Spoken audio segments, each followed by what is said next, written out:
York's only local show is back on its new home on York's only local station. Guess who's back again. This is the Gary Sutton Show on WOYK. I'm back. Now, broadcasting live from WOYK's downtown York studios inside Wellspan Park, here's Gary Sutton. And another rainy Thursday morning to you now here. I am Gary Sutton. Good morning and welcome to the Gary Sutton Show. Brought to you by Barley Snyder Law Firm, innovative legal solutions for your business. They are a law firm for today's business world. Check them out today at barley.com. I am Gary Sutton here on a Thursday morning. Anybody tired of this rain and gloom and... Oh, but the lawn needs it. The flowers need it. Yeah, that would be what my answer would be right now. But I know we need it. Farmers need it for their products and so forth, and I get it. But, it's killing my tee times. I mean, just killing my golf. Someone's going to say, you sure that's what's doing it? No, it could be just me. I could be working on that as well. Mark McKenzie, ever the critic here this morning. I have a big fear because I've been playing poorly lately, and I have we're going out Friday afternoon to play golf, and then another 18 holes the next morning at my very first tournament. It's not it's for a charity. Oh, but it's like an outing kind of thing. Yes. So sure. I'm going to play 2 rounds of golf in less than 24 hours. So, good. Oh okay. No, I don't. I have. And then it's going to be fess up Tuesday because we're off Monday. So when you get in here on Tuesday, I'll be asking a myriad of questions. I have such great fear. We're down to 30% chance for rain tomorrow, so that's good. Yeah, I mean, if you look at the, I don't know, do you use the weather apps these days? I do. I use mine religiously. Right. So when you see anything less than, like, if you see 40% or less, do you count that as you know what I don't get is when it says 95% and nowhere, if you look down the hour by hour, is 95% in there. And so I go, well, what if you add it all up, maybe it's 95%. But now, do you ever open up the map? I do. I look at it, and I'm doing it right now. I do that regularly, and because I want to see how it's moving and what with the front side, back side, middle of it, whatever we're at. Is it north of us? So is it extreme, heavy, moderate, light? Yeah, all those things. Yeah, I hit all that. But I just like today, I'm looking at it because we have a baseball game to make up today. We got to the 5th inning last night, right in the middle where I was doing play-by-play, by the way. Oh. I'm practicing my craft, my new craft. Mm-hmm. And so I'm there last night. Tell us more about it there, Gary. Oh, I know. It just was, and of course they put the tarp over the field, and we didn't play anymore last night. It got suspended till today, where today at 11 o'clock they're going to pick it up, and we finished that game because Southern Maryland isn't coming back here again this year. So This year, they're done for the year. What? They've only been here once in 2 years. No kidding. Oh yeah. So the Blue Crabs, and they're leading, by the way, in this game right now, like 4-1. But and then they're going to play the regularly scheduled game. So here's the problem you have today: 7 a.m. 80%, 6 a.m. or 8 a.m. 60%, 9 a.m. 70%, 10 a.m. 60%, 60 at 11 a.m., 65 at 12. Yeah, so it's up and down. So it's like showers off and on. Yes. And you just say, I don't know. But we might get an end day, though. Yeah. So stay tuned here, and we'll be on at 11 o'clock. Is the press box, is it open air? It is. Yeah, we have the windows open, and we're pretty safe. We're pretty safe when it comes to, unless it's blowing straight in from center field, then we have a problem. But, there you go. So we have that going against the weather, but I'm hoping that by tomorrow, we're able to get out because I'm getting cabin fever. Yeah, well, it's supposed to be the forecast today, if you had a chance to hear it, it said showers today, but tomorrow it was partly sunny with a chance of afternoon showers. Right. And so anyway, we have that. I had lunch with Al yesterday. at the Vandersloot? at Yanni's. Yes, with Al Vandersloot at Yanni's. Great. Oh, he's an interesting guy. He's always good to hang out with because we were talking a lot about the elections. He knows everything there is to know about municipalities and especially about West York politics and all that. And I find out a lot from Al. So he's a really good guy. He tried the falafel yesterday, which is what Dr. ATN had last week, and he came in and had lunch with us. But it's a vegetarian thing. It looked good. Yeah, it looked good. I didn't try it. He offered a piece. I said, I'm going to get it on my own. So how do they serve that? It's in a pita or no, without. They put it on a little plate, a little metal and then plate. is there a sauce you dip on it? There is, and I'm not quite sure what goes on that. If it's what does it look like? What is a falafel? It looks like a round crispy potato ball? cake. Okay, like a round, like a French fried type potato cake is what it looked like. It looked good. I mean, it really did look good, as everything at Yanni's does. But there you go. Let's see what else we have. One day to Memorial Day weekend. We are off Monday here. By the way, we'll be taking off. So if you don't hear us, don't panic on Monday. Don't start to call 911 or anything like that. Just wait till Tuesday. And but in the meantime, you can stay tuned to all the good shows they have right here on WOYK. Because they have a ton of them throughout Indy the day. Dan 500. Patrick and all that. Yeah, Indy 500. Well, what about the Wiener 500? That's what I'm looking forward to. We talked about that last night on the evening show there after the game. And Daryl was impressed. We found out last night that we have a former Wienermobile driver right here on our staff, Garrison. Right here on our staff. Garrison came up and showed me a picture. Eric Menzer knew that. And Eric Menzer knows everything. But Eric knew that Garrison was a driver. And so Garrison comes up to the booth then and shows you this picture of him standing proudly against the Wienermobile. How long did he drive it? I don't know. I didn't ask him that, but I was basking in the like. Why would he leave such a? Did he cause a Wiener accident? I don't know. I was basking in the glow of just standing there in his presence for the moment. Yes. Knowing that there was someone who had put their hands on the steering wheel of that wiener. Can you imagine that he's going to be 40 years old and he's got to put that on his resume, right? Yeah. I mean, don't you what did you do? We got to call this kid in. What did you do to get ready for this job? I drove the Wienermobile. Come on. Yeah. You want to hear that story. Yeah, there you go. So one day to Memorial Day weekend, 24 days to, by the way, be careful, the Memorial Day weekend, 45 million people driving around the country. 24 days to Father's Day, not at the same time. Yeah. Maybe here's what we ought to do. Get down to you can drive during certain times. So you have one segment driving during certain times, and then they have to go rest. Another segment driving. You have like a color. How do you decide which one? A color code. You get a color code. Okay. Well, remember they did that with gasoline. Yes, we did. That's what I'm saying. And everybody was really excited about that. So it was, that was awful. Anyway, so you have all of that going for you today. We don't have Chris Markowski today. He is flying about this time right now, this morning, to go see his daughter play in a Final Four. But he didn't say the Final Four of what. Yeah. What, field hockey, maybe? That's what I'm thinking. Field hockey or maybe like lacrosse. Soccer. I don't know if lacrosse, something like that. Because he's a big lacrosse guy. Oh, I see. But she might be in soccer also. You're right. There's another one. Daryl Henry's going to be joining us this morning at 7:05. He always asks me on the game at night, am I on your show tomorrow? Because he usually hears it before I've asked him on a promo. Yeah, right. And he said, I didn't hear any promo. I said, well, we decided to ask you ahead of time, which is unusual. Well, it's respectful. Yeah, it is. And he has to be in here to do some notes for the game and all that kind of stuff. So he'll join us at 7:05 this morning on just stuff in general. Probably we'll start with baseball, but it might go anywhere. Let's see what else we have. 7:35. We've got Dennis Owens from ABC 27 News as we look at some of the leftover stuff around the state in terms of elections the last couple of days, and then maybe wander into some of the national stuff if we dare, if we have the strength.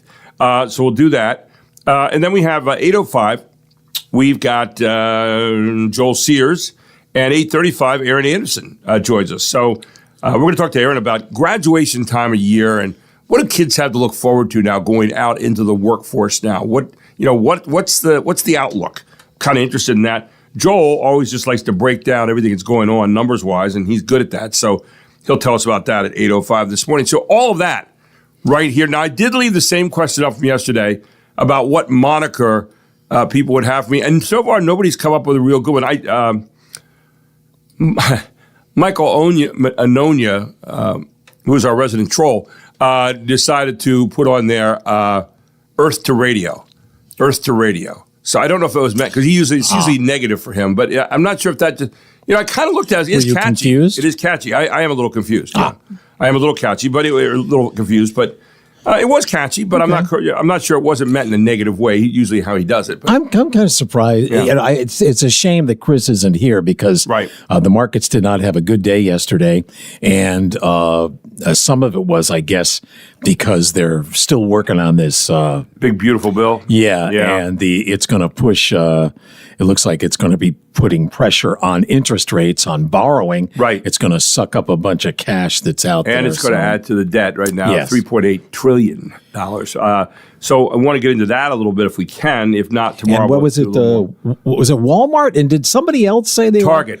Did Target say they were? Oh, and a Hyundai. Hyundai said they were passing along costs as well. Right, and of course, the president telling him don't do that. But the problem is we have this thing called an organic market, and it is the way we work. If we up the amount of money that you're paying, guess what? You pass that along to the consumer in the long run. And I think there are costs that businesses eat sometimes, especially if it's a short-term thing. And especially if they're big enough to do that, know, because a smaller business works on a little bit different margin. Closer, Yeah, so today is National Buy a Musical Instrument Day. Really?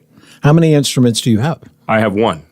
I have a 1952 jazz trombone that I bought from Joel Sears that I just got done fixing up, and I haven't played yet, but I got it back home, and it's in really good shape.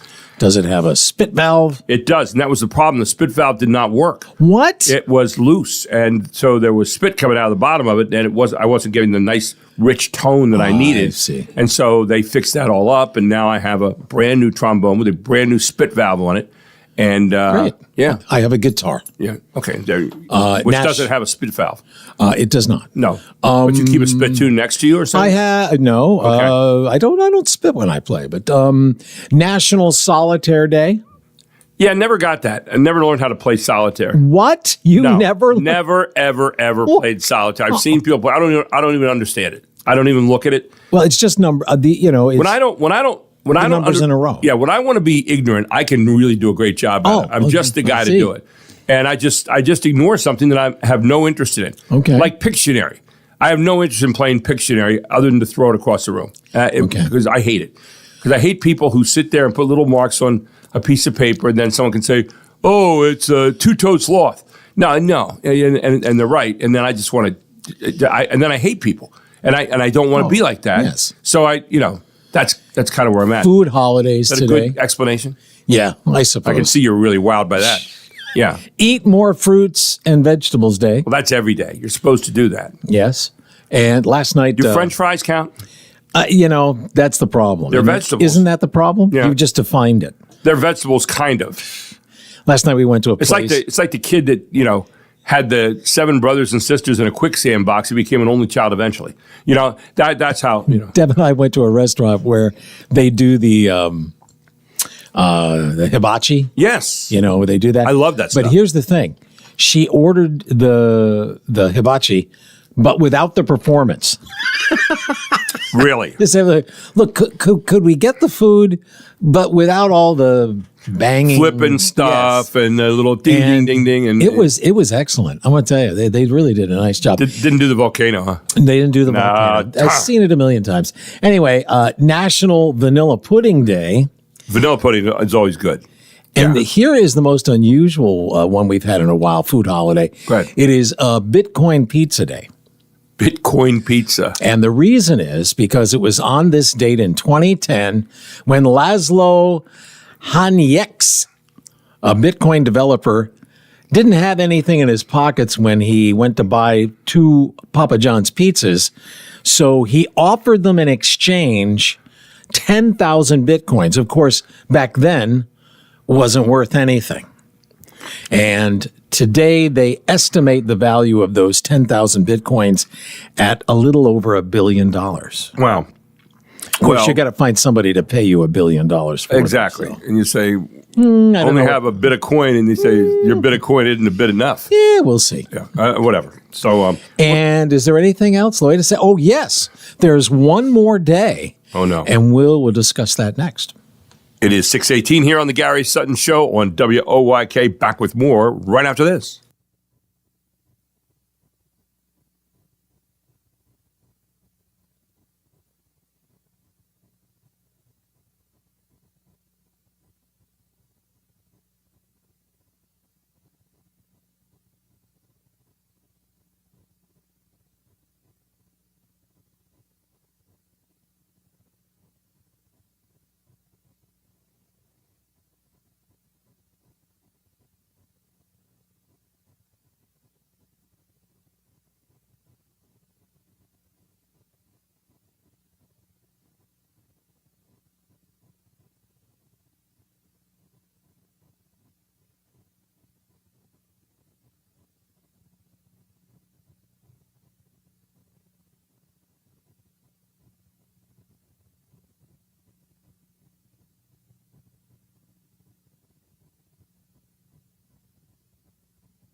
Oh, my. Oh, good times. Make it stop. Good. You ever play Pac-Man? Never. Never? Never. Another thing I ignored. My gosh. I know. Solitaire, Pac-Man? No solitaire, no Pac-Man. I tell you what, I'm not a game guy very much. And these little Pac-Man, I saw them going around eating stuff up, but I just, Yes. It's a puzzle, basically. I got it. And I don't like puzzles. Oh. Other than maybe an occasional crossword puzzle, but that's... It was 45 years ago today. See, I think we ought to send this stuff to Gitmo. On this day at 1980, the original Pac-Man was released in Japan, of course, where it was developed. Or it should have stayed. It hit the U.S. 5 months later. Right. It was kind of an entertaining game. I wasn't I was a home system guy. Yeah. So I had some of the early systems. Yeah. Yeah, my parents actually went to see a presentation at a condo real estate thing in New Hampshire, I believe, and they brought home a Pong video game. I did play Pong. Yes. That's the one thing I played, unless it got real fast. I got annoyed with it, and I threw that across the room.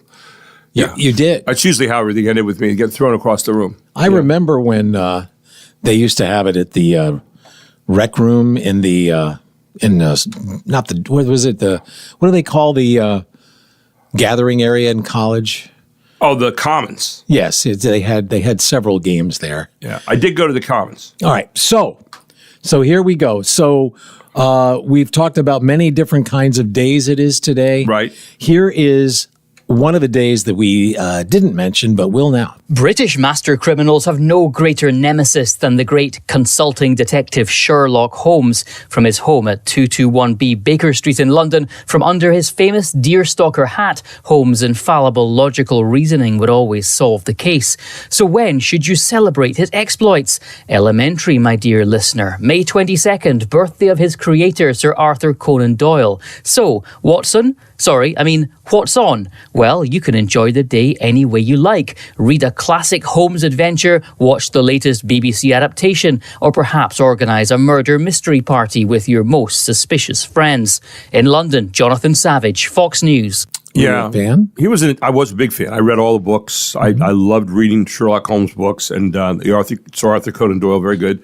And of course, I like Dr. Moriarty, who's one of the antagonists in there, and a number of people. What did you think of the Hound of the Baskervilles? the latest update, which had Robert Downey Jr.? I liked it. He was a little more accurate, wasn't he? Well, it was the action kind of thing, right? But he was also a drug addict. He was a drug addict and all that stuff. Yeah, he was really kind of weird.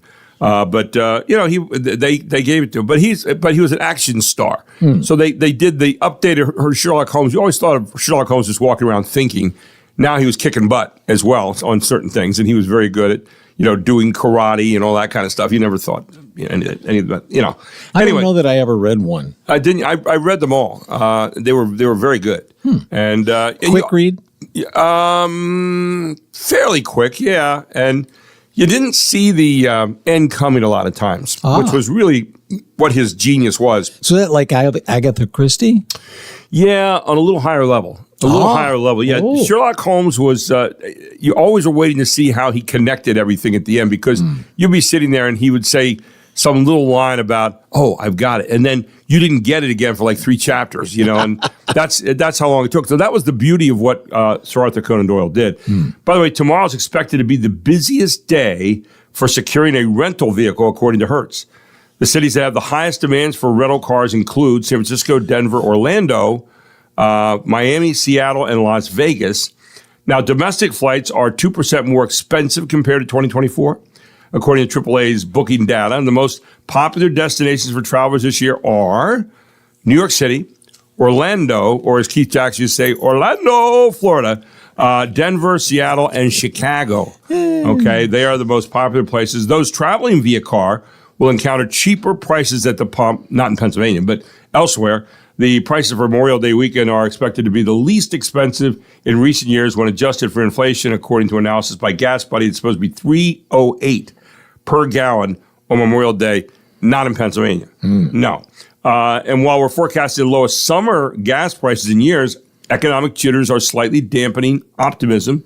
But they say they still expect a robust travel season with millions of Americans hitting the road for extended trips. A lot of people not wanting to really travel by air right now because, well, frankly, had a lot of problems lately with air travel. And, people are a little, I don't know if they're jittery about that, but not really looking at that too much. So there you have a little update for Memorial Day weekend. Cool. How about some did you knows, unusual facts that might astound you? Oh, okay. I'm waiting. For example, did you know that Whitney Houston's I Will Always Love You, that particular version, because the song was written by, do you remember? I know it was a country song. Yes. Yeah. Yes, it was Dolly Parton. Right. She wrote the song, but Whitney Houston's version, which of course, has that incredible ending where she stops and then, anyway. Yeah. Guess who used that, of all things, as a campaign re-election song? Oh, I have no idea. I mean, I just learned this, and I'm like, are you kidding me? Saddam Hussein. Oh, great. Yeah. Yes. He used it in 2002. Oh. So this was before the Gulf War, the Gulf invasion there. Really? And here's the thing. I will leave you to decide whether it worked. Because he won with 100% of the vote. Well, that's true. So I guess they really did love him? Maybe not. Hey, now check Their way this of voting was slightly different. Yes. You vote for me or you die. Yes, a little bit how different. yeah. And this I find fascinating. Every mammal, so that includes you and me, Okay. has about 1 billion of these in their lifetime, regardless of your lifespan or their lifespan, which I find fascinating. So a mammal, and we're talking heartbeats here. So a mammal that lives a shorter time, like a dog, has a heart that beats faster than a mammal that lives a longer time, like a whale. But we all, regardless of that time span, have about 1 billion heartbeats in their lifetime. Is that right? Okay. That's Fascinating, isn't it? That is fascinating. Yeah.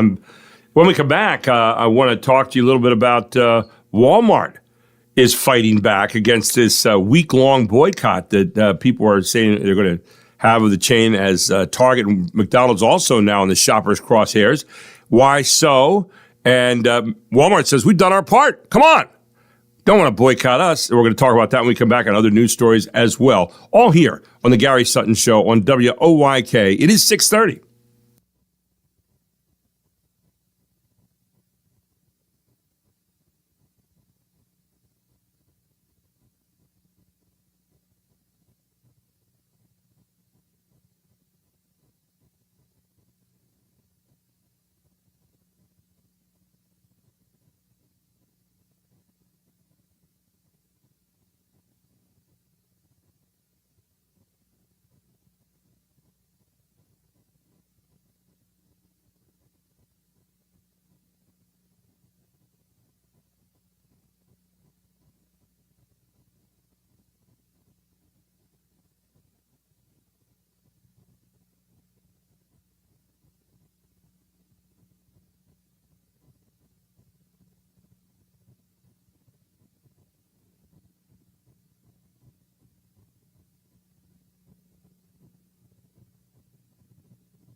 Are you a fan of Chumbawamba? No. This is Tub Thumping, Yeah. big hit. In I remember the song, and I remember hearing it. 1993. What did it say? I get no what? I get knocked down, but I get knocked down. Yeah. Nobody can keep me down. Kind of a combination of rap and music, I guess. Yeah, a party song. It's okay. I mean, it's, yeah, I mean, I got it. And But I get up again. Never gonna keep me down, but I get up again. oh, okay. Good. Anyway, I'll tell you who's getting knocked out right now. They get up against Walmart. Walmart has fired back at calls for a nationwide boycott at the retail chain. Now, the shoppers are pausing their spending at Walmart, Target, and McDonald's from Tuesday through Memorial Day due to raised prices during one of the busiest holiday sales weekends of the year. And so customers are lashing out at Walmart's skyrocketing costs following another week-long boycott in April. When asked for comment, Walmart issued the same statement they gave out last month, quote, as one of the largest corporate taxpayers in the country, not only do we pay out our fair share, we are an economic force multiplier, strengthening communities nationwide through job creation, supplier growth, and over $1.7 billion in cash and in-kind donations last year, a Walmart spokesman told USA Today. We remain dedicated to earning the business of all Americans and giving our time and resources to causes that uplift and unite communities who rely on us every day. Shoppers are also protesting against Walmart and Target for rolling back diversity, equity, and inclusion efforts starting last year. The second boycott is organized by the People's Union, the same organization that began the previous boycotts. And the boycott comes as the retailer announced it would not be renewing its 5-year commitment to an equity and racial center. So people apparently boycotting Walmart right now. I didn't boycott them any more than I normally do. I just don't go there each week. My wife does a lot. So I wasn't aware of any boycott she has been talking about. She wasn't making any placards. So I don't know. Yeah. So there's that story.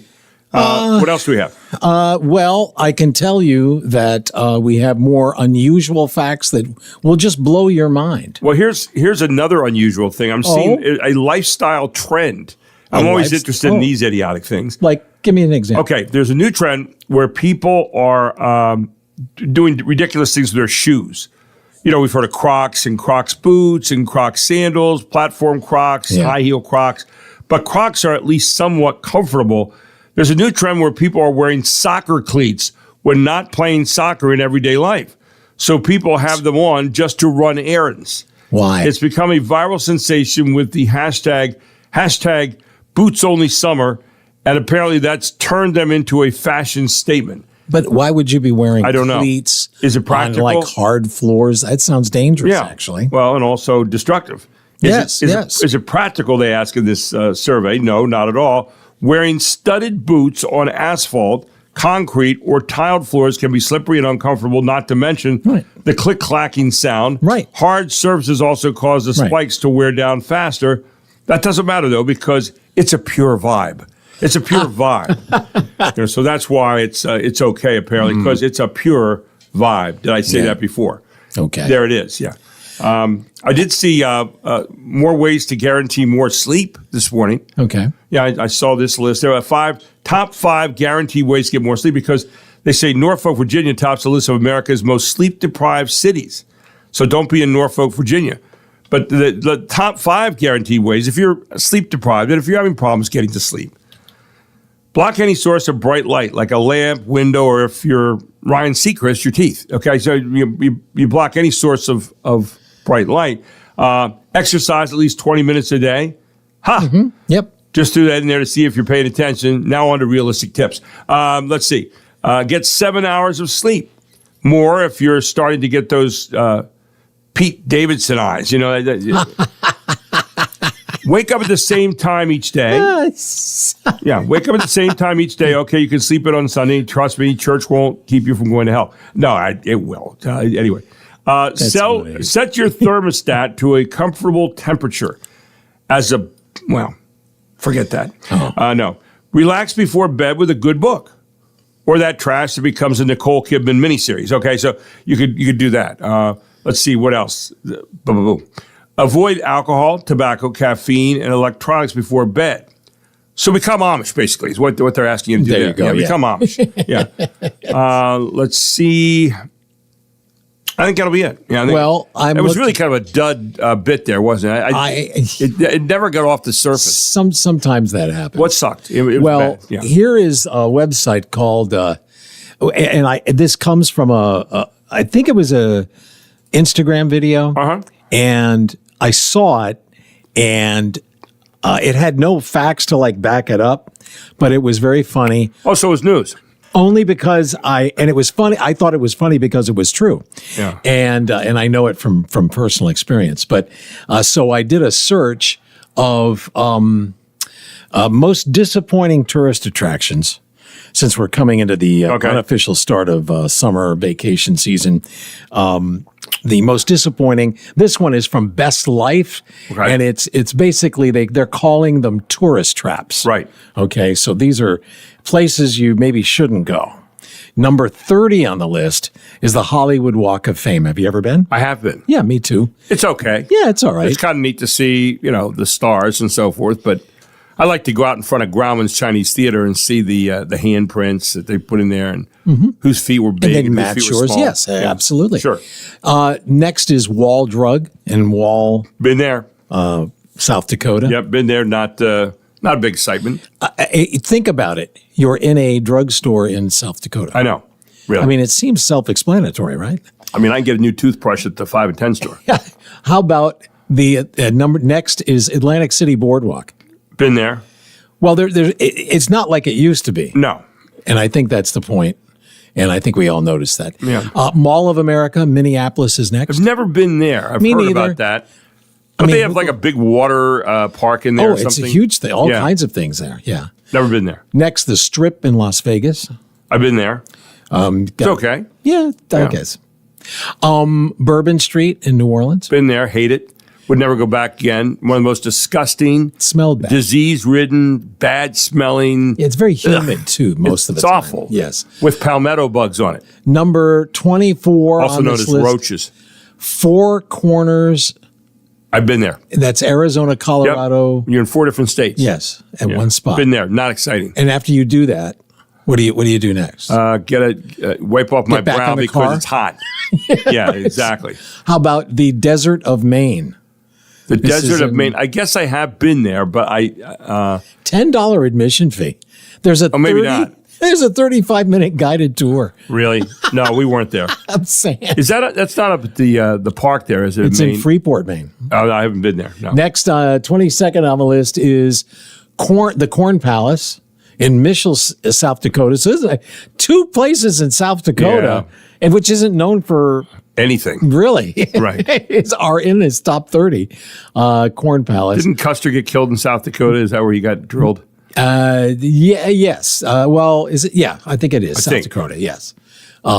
Now, what's number 21 on the list is the video that I mentioned. Yes. And it zooms in, and it's a very ornate kind of building with wrought iron. Right. As it pulls up, the camera pulls up, and it says most disappointing Yes. tourist trap. And then the camera looks down onto the Plymouth Rock. Very disappointing. It has the number 1620 in it. Right. It was cracked at one point. They kind of glued it together, sort of. And that's it. That literally is it. Yeah. So you've seen a rock. I mean, Right. with somebody putting 1620, you go, That's okay, it. what's next? I mean, at least Salem, you get some. Number 20 is Times Square. Been in Times Square. Yeah. I mean, Another smelly, wretched place. to me, the thing that I like about it is the activity. Well, that's it.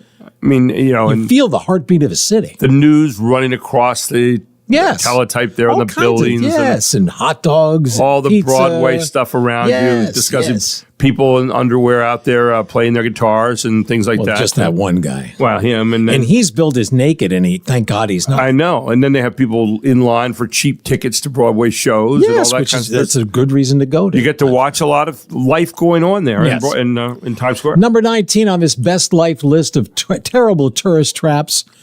the world's largest ball of twine I know. I've heard of that. I've in never Cocker gone. City, Kansas. Yeah, I've never gone. I think it seems self-explanatory. Well, I think what you ought to have there is the world's largest cat.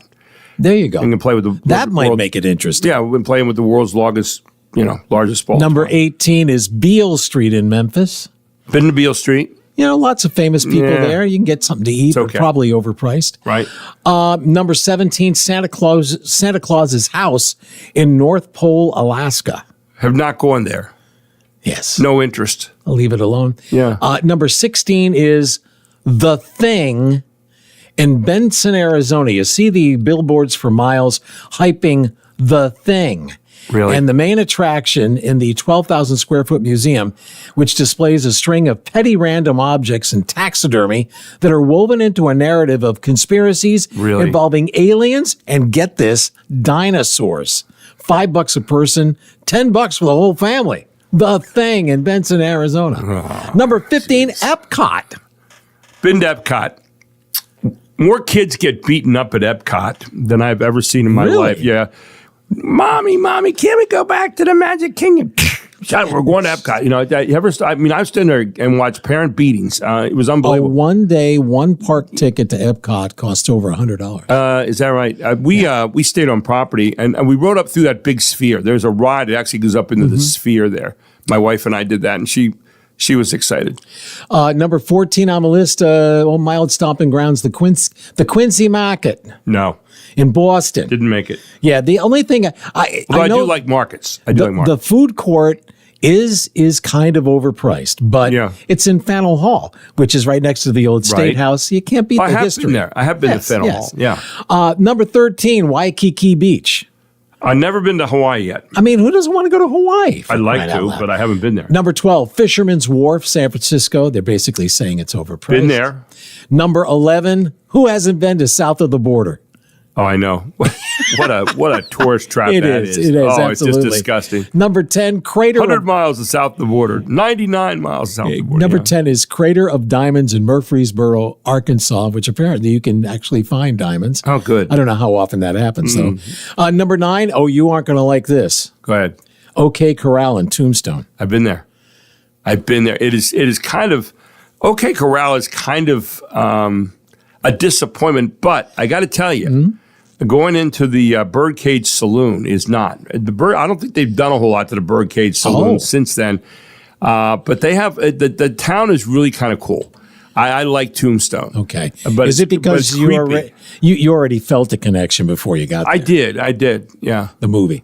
Number 8 is Area 51 Alien Travel Center in Amargosa Valley, Nevada. No.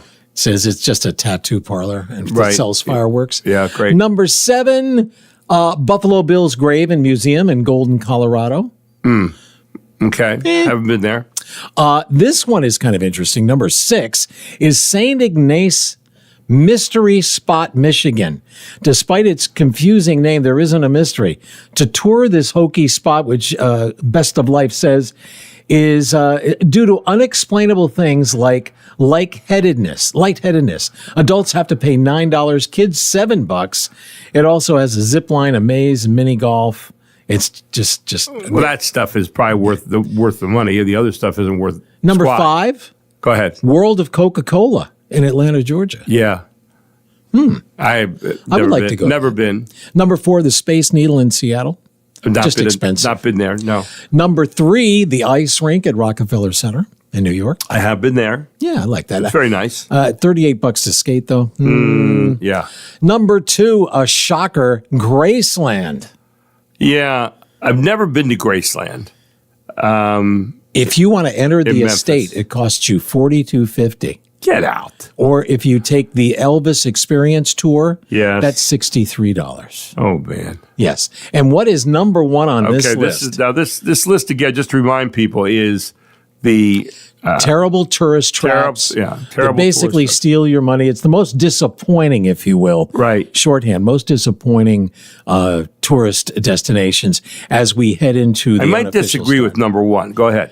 It is the Empire State Building observation deck. See, I wasn't disappointed when I went up there. I kind of like that. I mean, Is it because they shot romantic movies there? I don't like Sleepless in Seattle Yes. and Yes. Affair to Remember and all that. Yes. Yeah, I mean, but I got to tell you, I mean, the views you get are breathtaking. I mean, it's really. Did you know, by the way, before we jump to a break here, that they have it's a race every year. Where you run up and down the Empire State Building, all the steps. People run up and down. Yeah, I know a guy whose wife ran in this thing. But yeah, they have a race up and down the Empire State Building every year. I'm not interested in that. But I was not disappointed with the Empire State Building when I went up there because it's so iconic. And then you get up there and you get this unbelievable view. Right. I thought it was pretty cool. And, you get to look at the cage that you're now ensconced in because they're afraid you'll jump. Exactly. And then, of course, there's a gorilla right there hanging onto the top of it. So that's the other part. By the way, do you remember when they did actually have a blow-up gorilla and they had it on top of the Empire State Building for a while? Yes. It was so cool. Yes. From King Kong. It cost you $42 to get access to the 86th floor. Right. But the top deck, the observation deck, is on the 102nd floor. Right. And that costs $72. Is that what it cost now? Yes. It wasn't that much when I was there before. Yeah. So I wouldn't spend that now. But if compared to the amount of money you have to pay to go up there, that probably is disappointing. No question. Yeah. We need to take a break. We'll come right back with more here on the Gary Sutton Show on WOYK. All brought to you this morning by Barley Snyder Law Firm. Check out barley.com.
I just got a note from someone saying, "Hi, Gary." This is from my friend Adrian, who said Custer was killed in Montana at Little Bighorn Creek. FYI, show sounds good. That was from Adrian, but yeah, he wanted to correct us. It was not South Dakota; it was Montana. I see. Yeah. Well, so, I wouldn't have guessed Montana. I wouldn't have either, but See, that's what our listeners are here the for. Little Bighorn. They're yes. part of the show. They are holding our feet to the fire. By the way, when was the last time that the Senate passed anything unanimously? Well, it was Tuesday. They passed the No Tax, No Tips Act that President Trump had suggested. In a surprise move, the Republican-led Senate quickly passed the No Tax on Tips Act on Tuesday, giving it official stamp of approval to an idea that has gained traction since President Donald Trump campaigned on it in 2024. Now, the legislation would create a new tax deduction worth up to $25,000 for tips, limited to cash tips that workers report to employers for withholding purposes on payroll taxes. The tax break is also restricted to employees who earn $160,000 or less in 2025, an amount that will rise with inflation in upcoming years. It was introduced in January by Senator Ted Cruz of Texas and a bipartisan group of co-sponsors, including Nevada's two Democratic senators, Jackie Rosen and Catherine Cortez Masto. Rosen brought the bill up to the Senate for a unanimous consent request on Tuesday, which means any individual senator can block it. The process is typically used for more mundane matters, and bills are routinely called up and thwarted by an objection. Consequential tax bills usually follow a more complex process, but in this case, none of the other 99 senators objected to Rosen's proposition, which led to the legislative passing. So something that normally is used to just kind of bring up something more symbolic, in this case was actually used. Nevada has more tipped workers per capita than any other state, so this bill would mean immediate financial relief for countless hardworking families, Rosen said.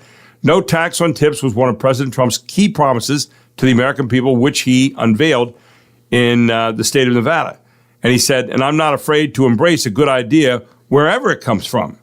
So now the bill goes on to the House, where Republicans have been seeking to include a version of the bill in their sweeping party line package for Trump's agenda, the big, beautiful bill. The big, beautiful bill is not going to be unanimous. So it may not, not. And this may not go through as easily there as it did here. But well, that's part of the problem, too, is that because they're trying to use reconciliation. Right. And if you remember when I think the Democrats tried to pass something, I think it was through the Senate, or they were using reconciliation, and the parliamentarian said that there was something in the measure that was not budget kind of stuff. So he, said the bill couldn't pass because of that. Well, I'm assuming that there's got to be at least a couple of things in this big, beautiful bill that also are not budget kind of related. So, I guess it remains to be seen whether they'll be voting on this officially or not. So far, it's just like committee stuff. So I don't know that it's actually been approved or not. I saw 2 Israeli embassy staff members were fatally shot in a Jewish museum in Washington, D.C. And apparently the person that shot them is a person who is in favor of the Palestinians. They were coming out of a party at the Jewish museum there, Capitol Jewish Museum located in Washington, when the shooting occurred, according to the police there on scene. Investigators believe one shooter was behind the attack. The suspect, identified as Elias Rodriguez, 30 of Chicago, was observed pacing back and forth outside the museum before the shooting. Smith said Rodriguez then approached a group of 4 people and opened fire, striking the 2 victims. So when taken into custody, Rodriguez shouted, "Free Palestine, free Palestine." So we'll keep our eyes on that story to see where that's going. When we come back in the 7 o'clock hour, we've got Daryl Henry, the voice of the revolution here on the Gary Sutton Show.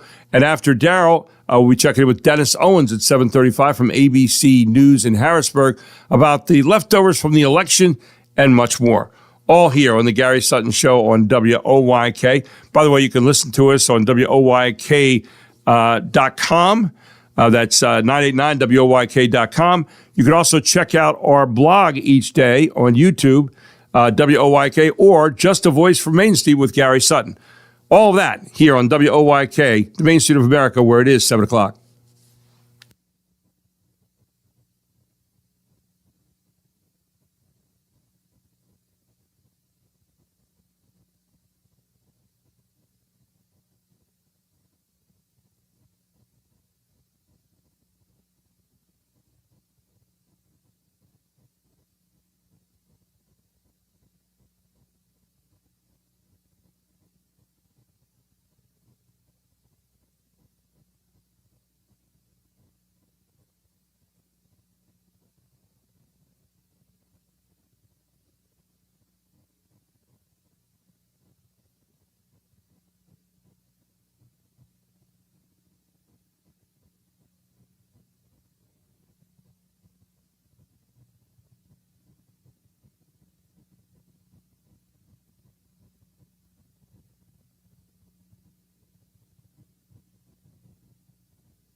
York's only local show is back on its new home on York's only local station.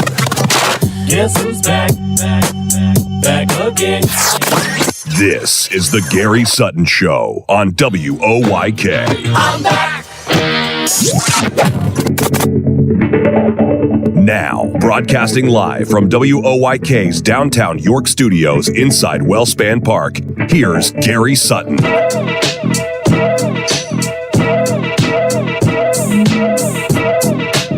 And welcome back to the Gary Sutton Show here on WOYK. It is brought to you by Barley Snyder Attorneys at Law. You know, Barley Snyder is a strategically focused law firm representing businesses, organizations, individuals in all major areas of civil law, and with offices throughout Pennsylvania and Maryland.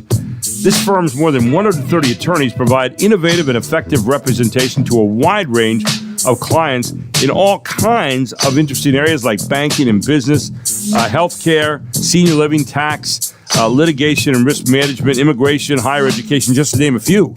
And all you have to do is check them out at barley.com to see what they might have for you. And right here in York, we have a Barley Snyder law firm, a location at 100 East Market Street, right next to the Yorktown Hotel.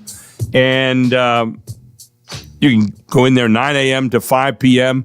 on Monday to Friday. Get an appointment, probably the easiest way to do it. Call them at 717-846-8888 and see what they could do for you. But check them out, first of all, at barley.com and see all the areas of expertise that they have, because they're a law firm that can cover a lot of different areas and really help you or your business in all kinds of litigation. Barley Snyder Law Firm. Check them at barley.com. This hour is being brought to you by Accountability for Life. Yeah, what an interesting group this is. AFL, Accountability for Life, is committed to preparing and mentoring at-risk adolescents for lifelong success.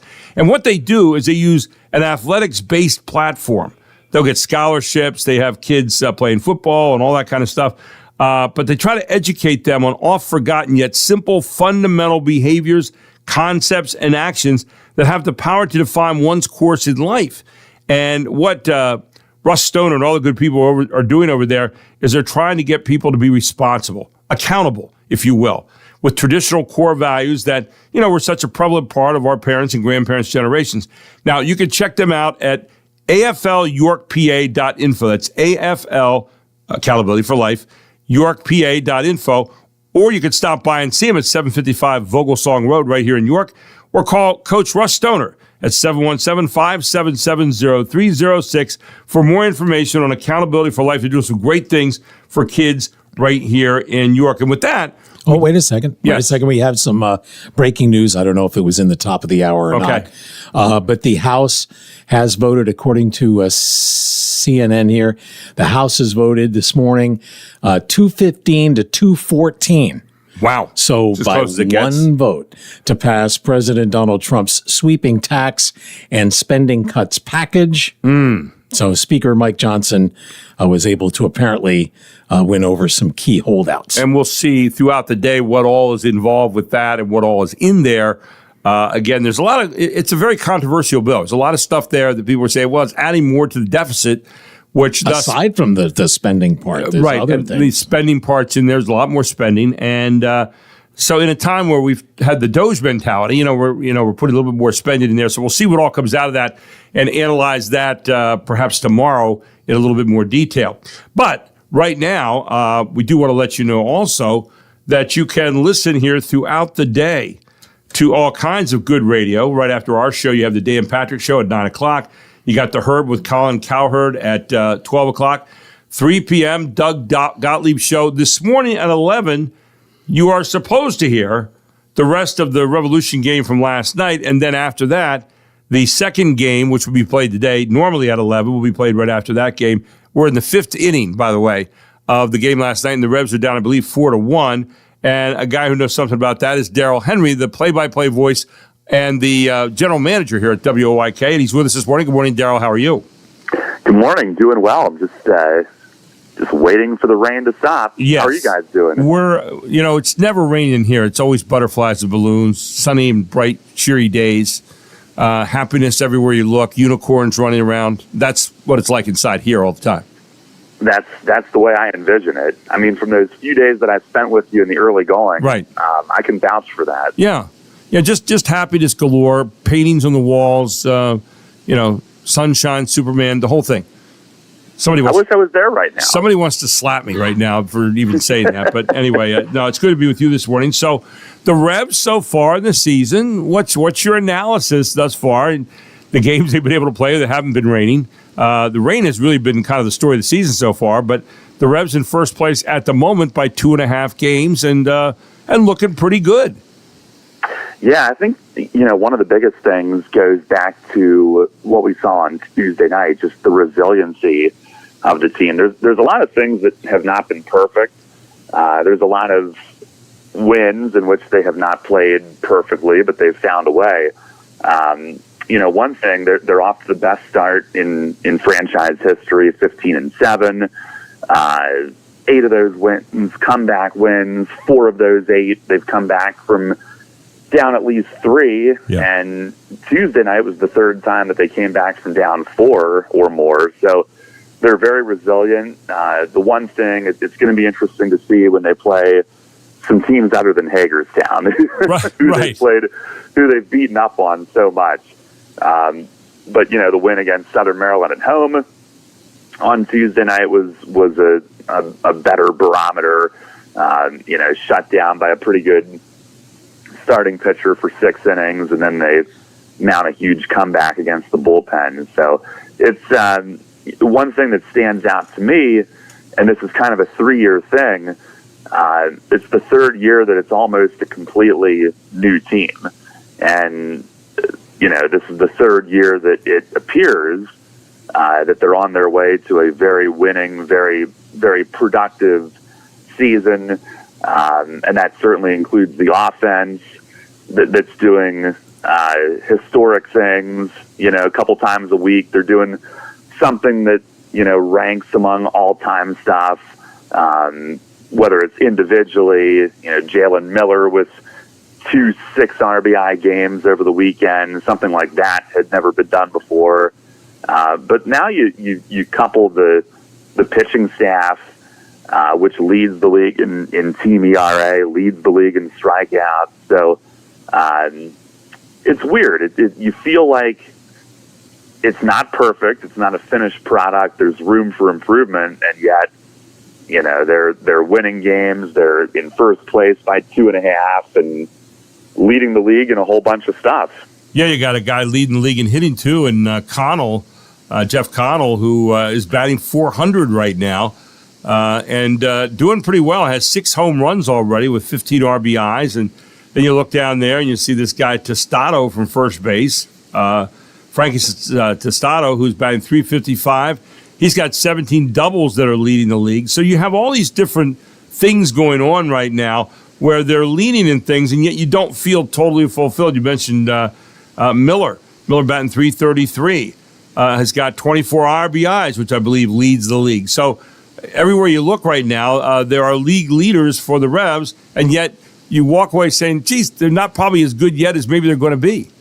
Yeah, there's room for, they had maybe part of it, honestly, Gary, is the weather's been so crappy, and one of the things that I think has set this team apart the past couple of years, the type of guys that Rick brings in, it's their willingness to work.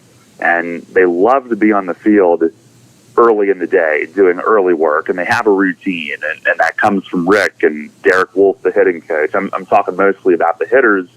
The pitchers, they find a way, even if it's raining, they have to get out and play catch. You have to do it. You have to loosen your arm every day, at least play catch pretty much every day if you're a pro pitcher. They find a way to do it. But the hitters, it's a workmanlike group. They love to be on the field early. There's a bunch of it's fun to watch Derek Wolf do what he does because each guy has sort of their own little drill or routine or focus that they're working on, and they really haven't been able to do it with the rain and being on the road. And some early morning games, which hopefully we start at 11 a.m. today. I happen to enjoy those. Right. But we have to dodge some raindrops. But no, I think it's a very much a positive thing that they're doing what they're doing, and you still feel like they haven't reached their potential yet. Well, that's a great point. And, one of the other things about this team that seems kind of interesting to me, and again, even if you're not a sports fan, when a group of guys gets together, and this is about 4 or 5 weeks ago they first saw each other, and they've really come together well as a team. I mean, they seem to all get along pretty well. They like each other. They're playing games in the locker room, cards or different things, and you see them out in the field. They seem to really get along pretty well for a bunch of guys that 5 weeks ago had no idea who each other were for the most part. Yeah, that's one of the coolest things for me to see each year. I always say, well, it's a new group, and I feel like it's my responsibility as the voice of the team to let fans know that that's okay. Like, this is the way it's going to be. It's not the same landscape where 10 guys came back year after year, and that's okay. That's the way that minor league baseball is. We're going to have new fan favorites this year, new guys coming in that are really good guys. And the other part that's really cool for me to see, and this has been the case under Rick's leadership, Rick Forney, he brings in good guys. He does his research on who these people are as human beings. So it's no surprise that they get in here and they gel quickly, but it's still amazing to see it.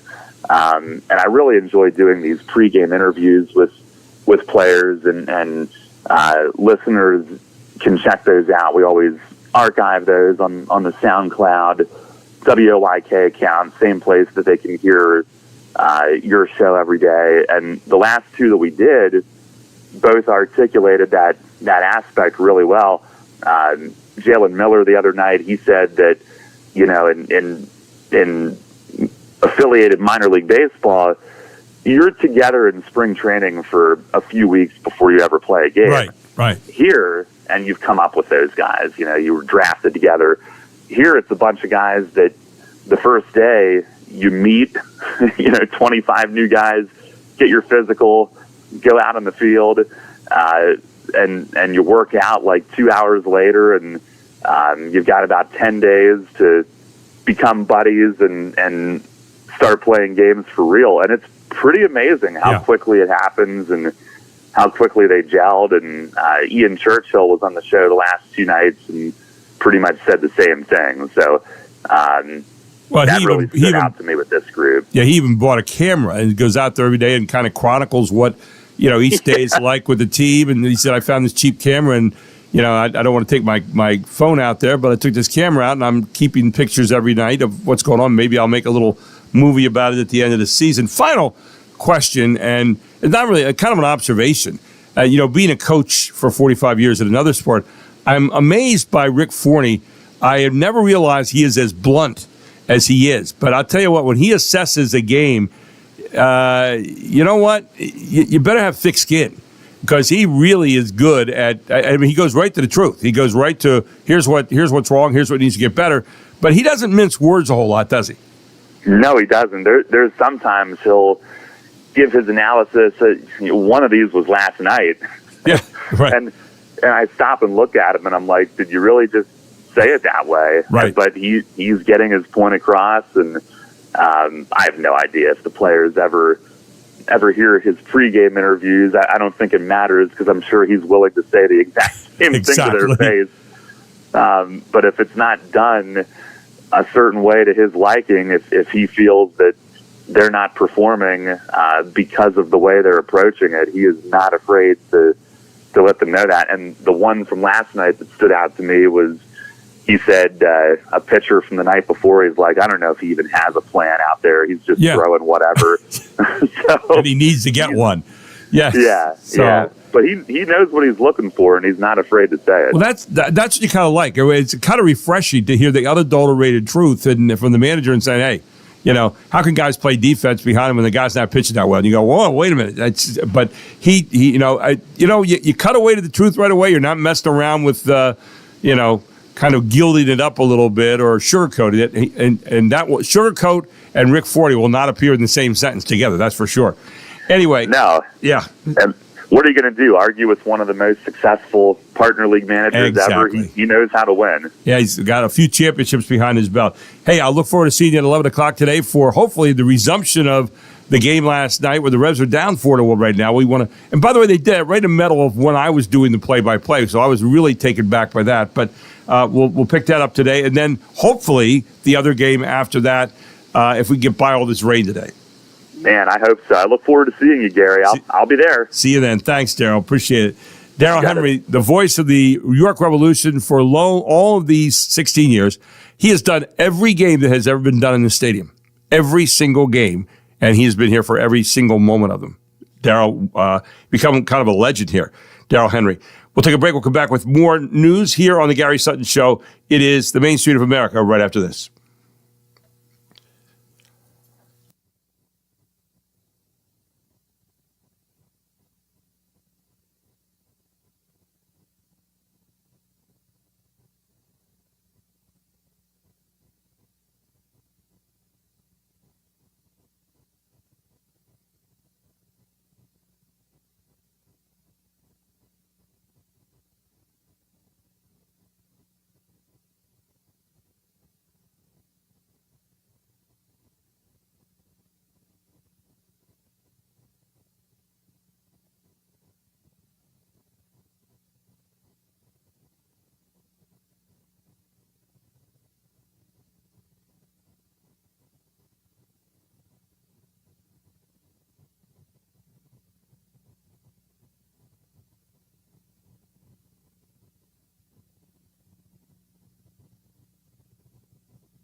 Fox Sports Update.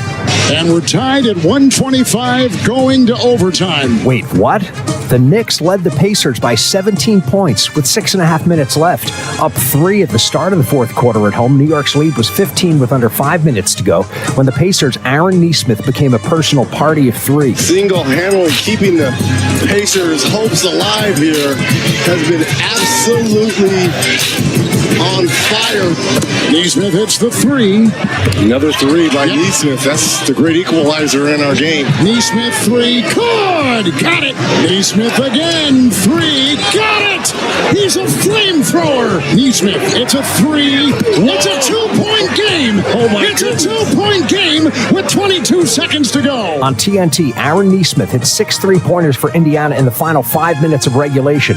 Tyrese Halliburton made an improbable shot with no time left to force overtime. Nearly a 3-pointer that won it in regulation, but Indiana still outscored New York 13-10 in the extra session to steal Game 1. One of the greatest comebacks in NBA history. Final score 138-135 in overtime. Halliburton scored 31. Nesmith had 30. New York got 43 in defeat from Jalen Brunson and 35 from Karl Anthony Towns. Game 2 tomorrow in New York. Hockey. Dallas Stars trailed the Edmonton Oilers 3-1 at the start of the third period in Game 1 of the Western Conference Final. Dallas took a page from the Pacers playbook, came back to win. 5 goals in the third period, 3 on the power play in under 6 minutes. Stars 6, Oilers 3. Longtime Indianapolis Colts owner Jim Irsay died Wednesday at age 65. NFL Commissioner Roger Goodell stated Jim was a friend and a man deeply committed to his family, the game, the Colts, and the Indianapolis community. Led with integrity, passion, and care for the Colts players, coaches, and staff. His courageous work in support of mental health will be a lasting legacy. It's Game On with the Fox Sports app, available wherever you download apps. I'm Jared Max.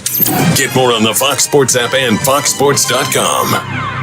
And welcome back to the Gary Sutton Show on WOYK. Our question up today is the same one as yesterday. I'd like to know if you have an idea for a kind of a moniker, a subtitle, if you will, like the Gary Sutton Show. I always said a Main Street of America in York County, but I had a couple of friends that say, including my friend sitting right here, said it's a little bulky.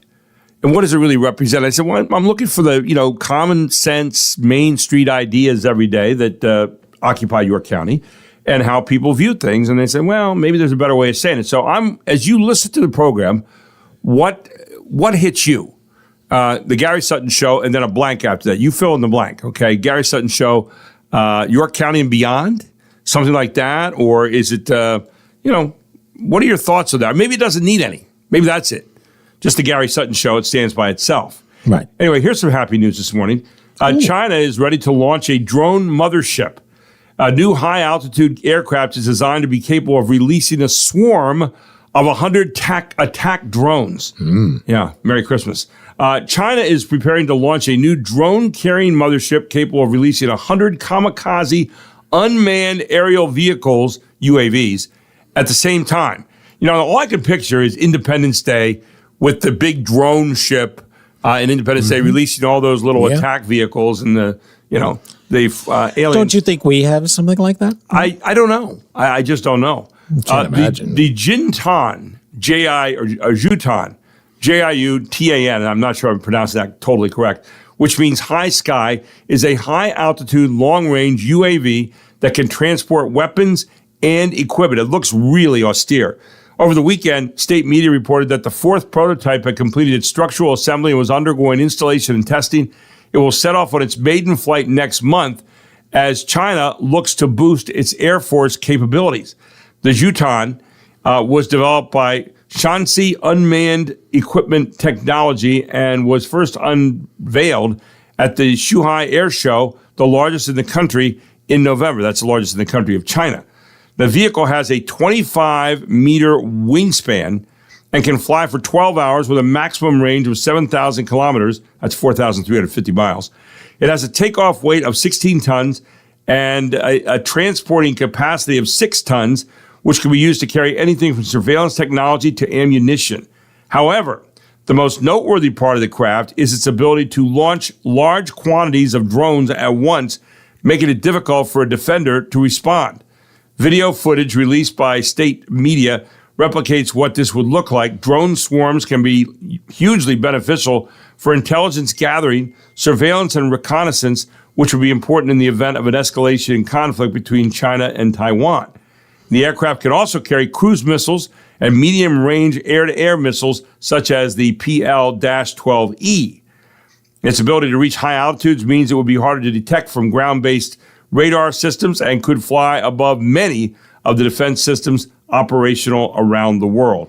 So we'll see. And probably no humans, right? No humans. No, it's totally manned by people sitting on the ground. Mm-hmm. So yeah, it's we'll see. And I don't know if we have the equivalent of this yet or not.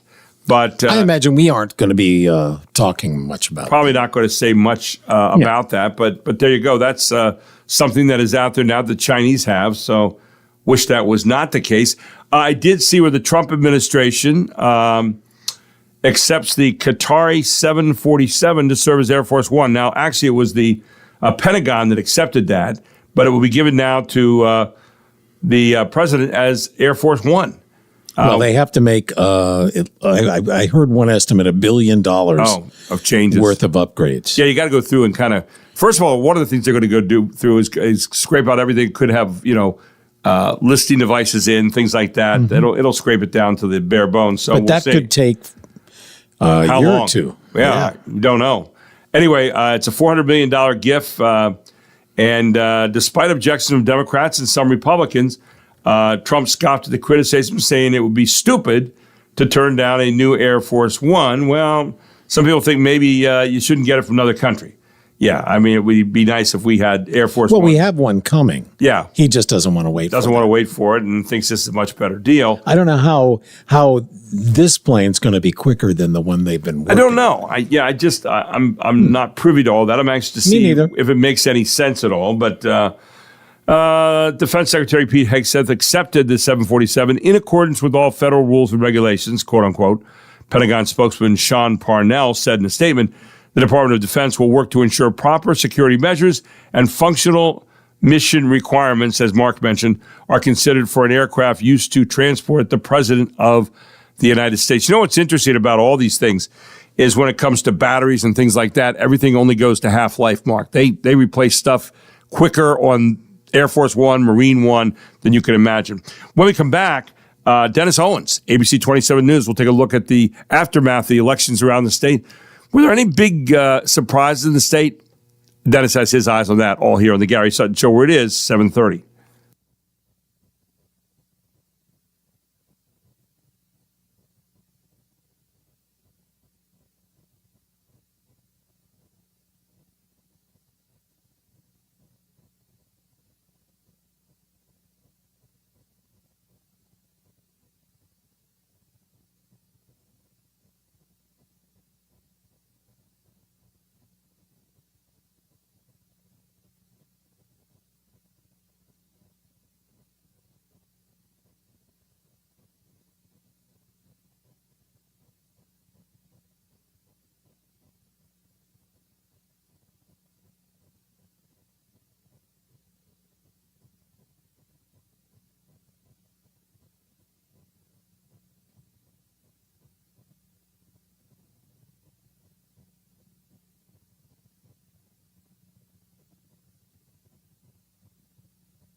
world to sing in perfect harmony and teach the world to snuff the... Now, what is today as far as music day? It is 1993.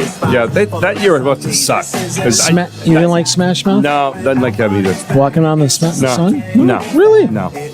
I don't know what I'd see. I could tell the 90s were not my music time. I try to listen every now and then to the 90s, and I just, for some reason, there was a lot of nonsense to me. It was kind of a combination of almost like rap and music, and it just didn't sit well with Not me. like One Bad Apple. No. One bad apple don't spoil the whole bunch, girl. No, anyway. By the way, this hour being brought to you by Accountability for Life.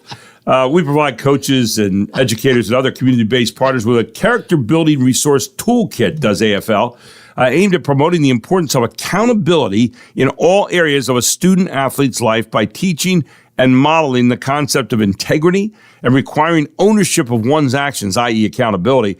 You can check them out at aflyorkpa.info.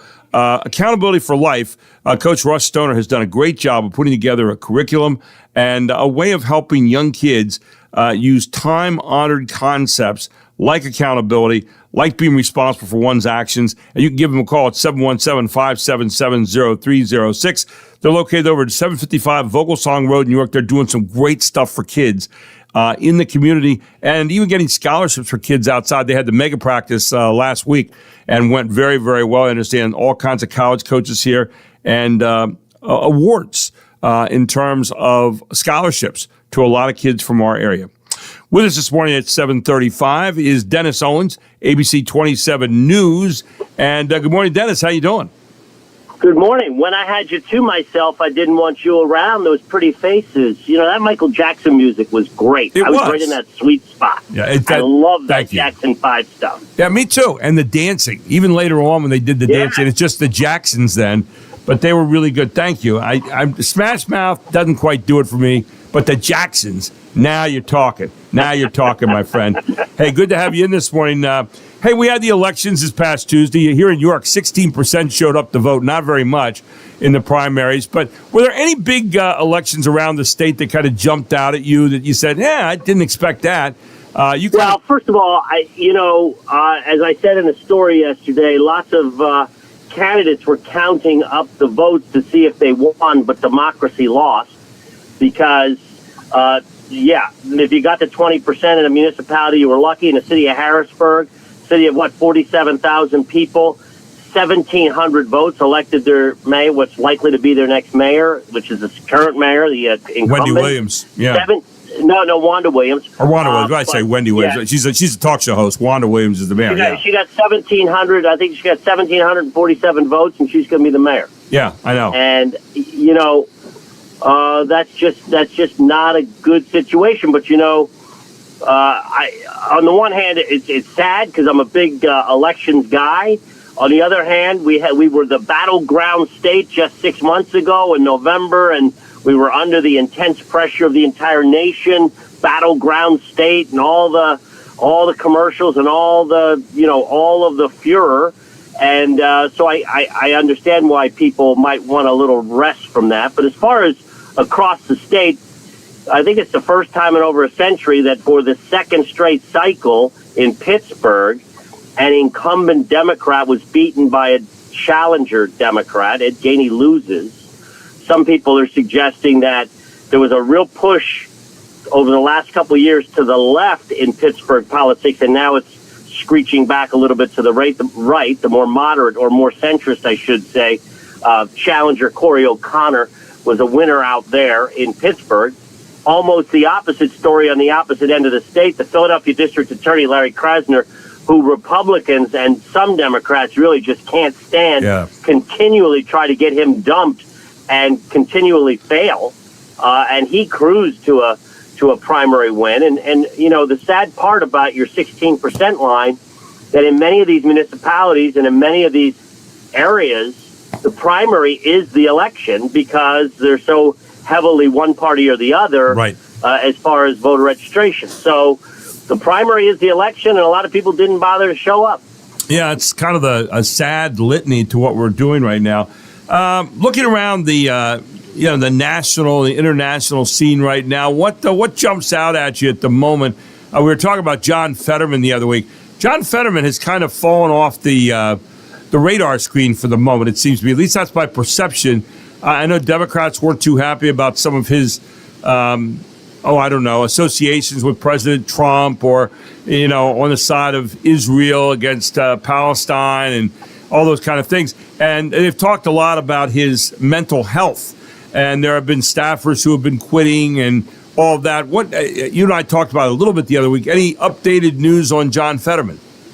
We don't really have updated news there, but as far as what's going on in the national scene, of course, there's these books out. Most notably, Jake Tapper has a book called Original Sin, and the gist of that book is a lot of Democrats knew the extent of Joe Biden's health situation and didn't bother, either doing what they could to get him out of the race. And the suggestion is that there was actually a cover-up of prominent Democrats. And in that book, there's a vignette of Joe Biden visiting Harrisburg, a denim coffee shop right across the street from the Capitol. I remember it was last July. There's a lot of pictures out there of Josh Shapiro and the governor and Joe Biden in that coffee shop. And there's a vignette in the book in which Josh Shapiro tried to share with the governor his concerns about how Biden in Pennsylvania seemed to be losing popularity. And before he could get those concerns out, Joe Biden said, "Time to go."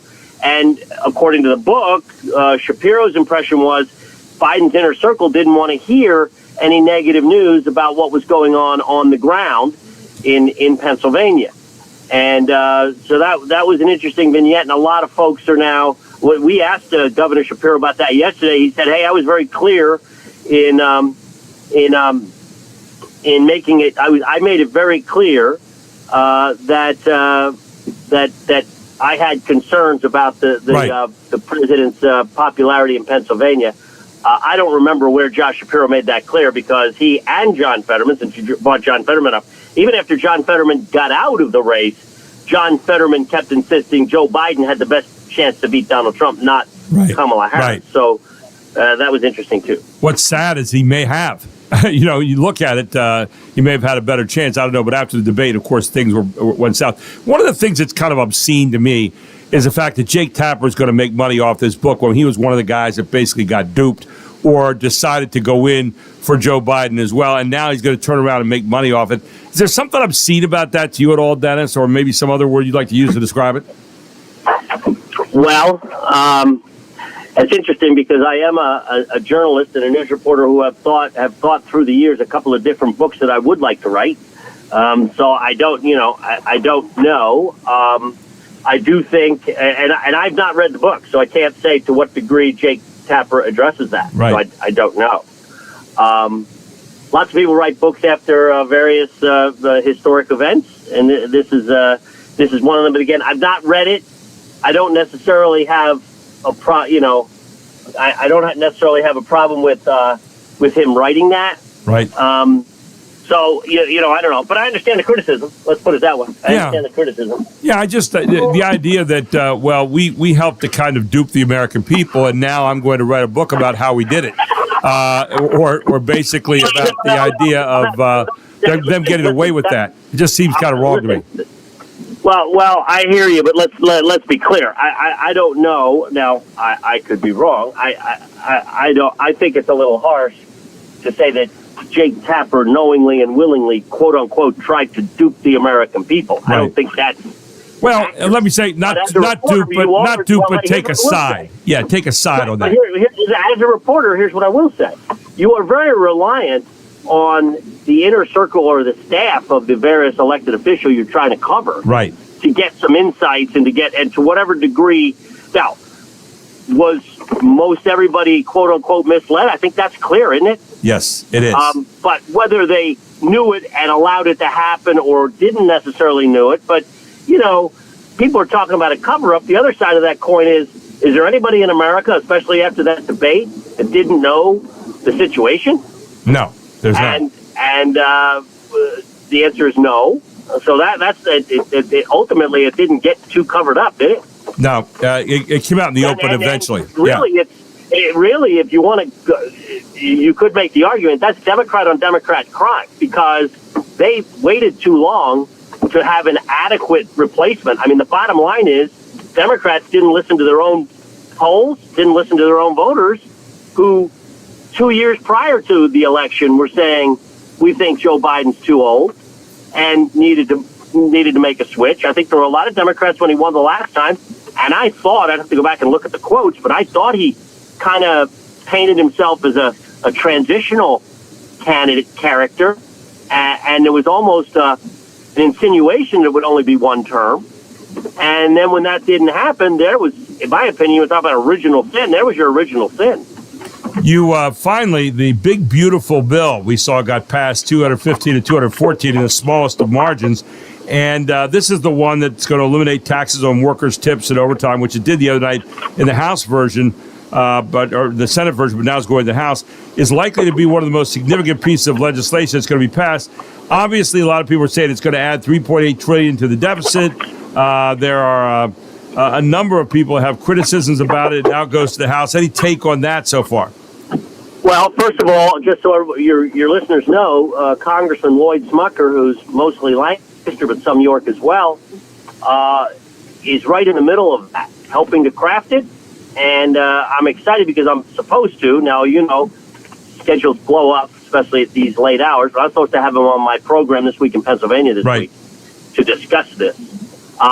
Gary, I feel about it, and, have you read all 200-some pages yet? No, I have not. I've read parts of it. Yeah, I've read parts of it. Exactly. I have not. And as I keep saying on a lot of these things, Trump-related, there are some people, saying the sky is falling and, oh, my goodness, everything's terrible. And then there's other people saying it's great, and I'm going to suspect that somewhere in the middle lies the truth. In talking last week to an economist with the group that runs the national debt clock, they're nonpartisan. Our debt is at $36 trillion. You've got to stop spending so much money and start to slow it down. And you can't do that without hurting somebody somewhere.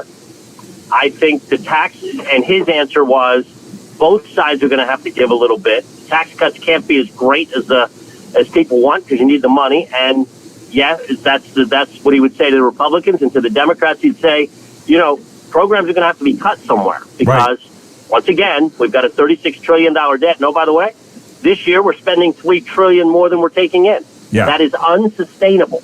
That arithmetic does not work. So something needs to be done. Is this the right thing? And as I was starting to say, with so many things with Trump, yes, people want to scream about it. The one side says it's great, and the other side says it's terrible without really knowing what it is. I still got to wait and see what it is. Yep, we want to examine that. We want to break it down and make sure we see every aspect of it. We'll wait and see what that is as we go along here, and as people continue to talk about it and represent us here in this representative democracy. Dennis, great having you this morning. Thanks as always, my friend. Appreciate your candor, and we look forward to next week with you, my friend.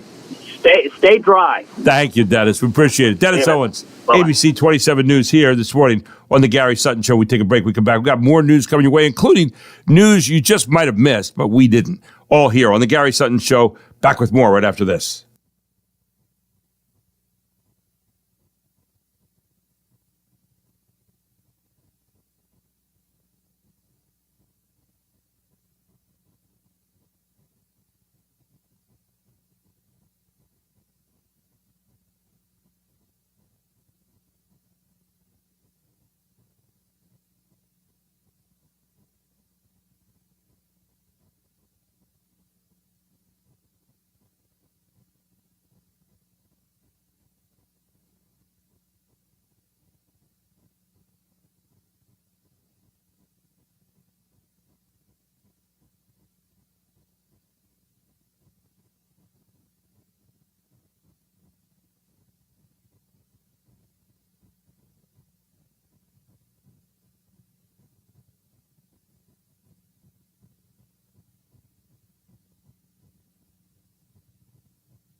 never been good enough.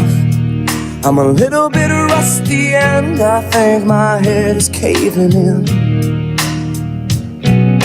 And I don't know if I've ever been really loved by a hand that's touched me, and I feel like something's going. Welcome back, the Gary Sutton Show here on WOYK. It's 98.9 FM, 1350 WOYK AM.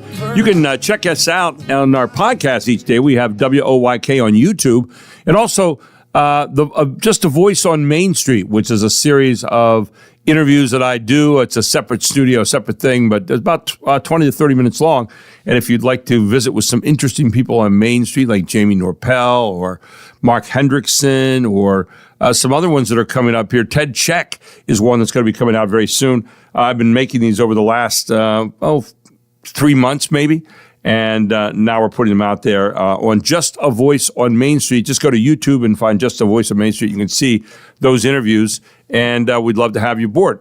And if you want to listen to our show every day, again, or if there's parts of it that you liked, you want to come back and grab a piece, you can find that at WOYK on YouTube every single day. And don't forget, if you're out of the area and you can't listen to us on radio at 98.9 FM or 1350 AM, 989WOYK.com is where to go. And you can also text us throughout the day, 833-478-4729. I did notice, Mark, today, as far as anniversaries, 33 years ago today, for those of us of a certain age, Johnny Carson, Doc Severinsen, and Ed McMahon all retired from The Tonight Show after 30 years. Yeah. Now, technically, it was Johnny who retired. Ed and Doc didn't have a chance to really talk much about it, or have a choice. But Johnny retired.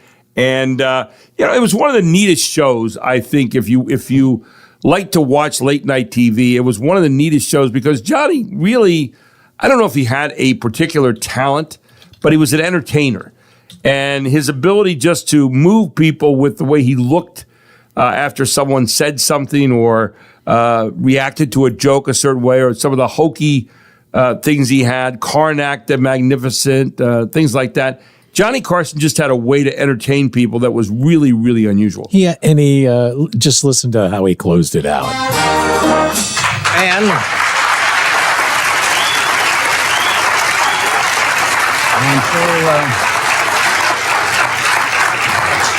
And so it has come to this. I am one of the lucky people in the world. I found something I always wanted to do, and I have enjoyed every single minute of it. I want to thank the gentleman who shared this stage with me for 30 years, Mr. Ed McMahon, Mr. Doc Severinsen,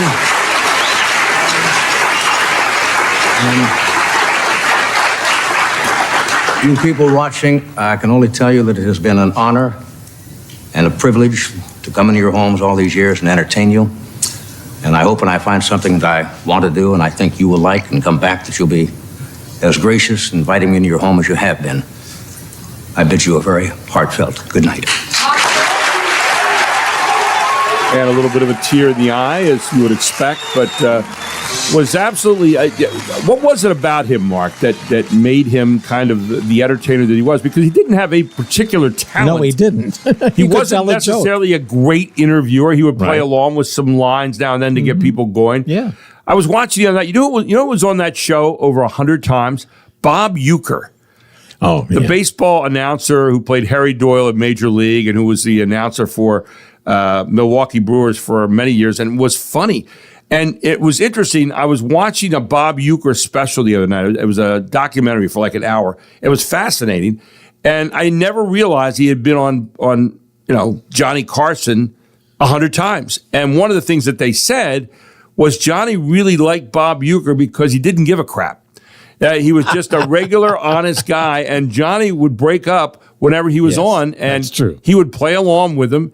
And Bob Uecker, who was just, he was not a real great baseball player. He called himself Mr. Baseball.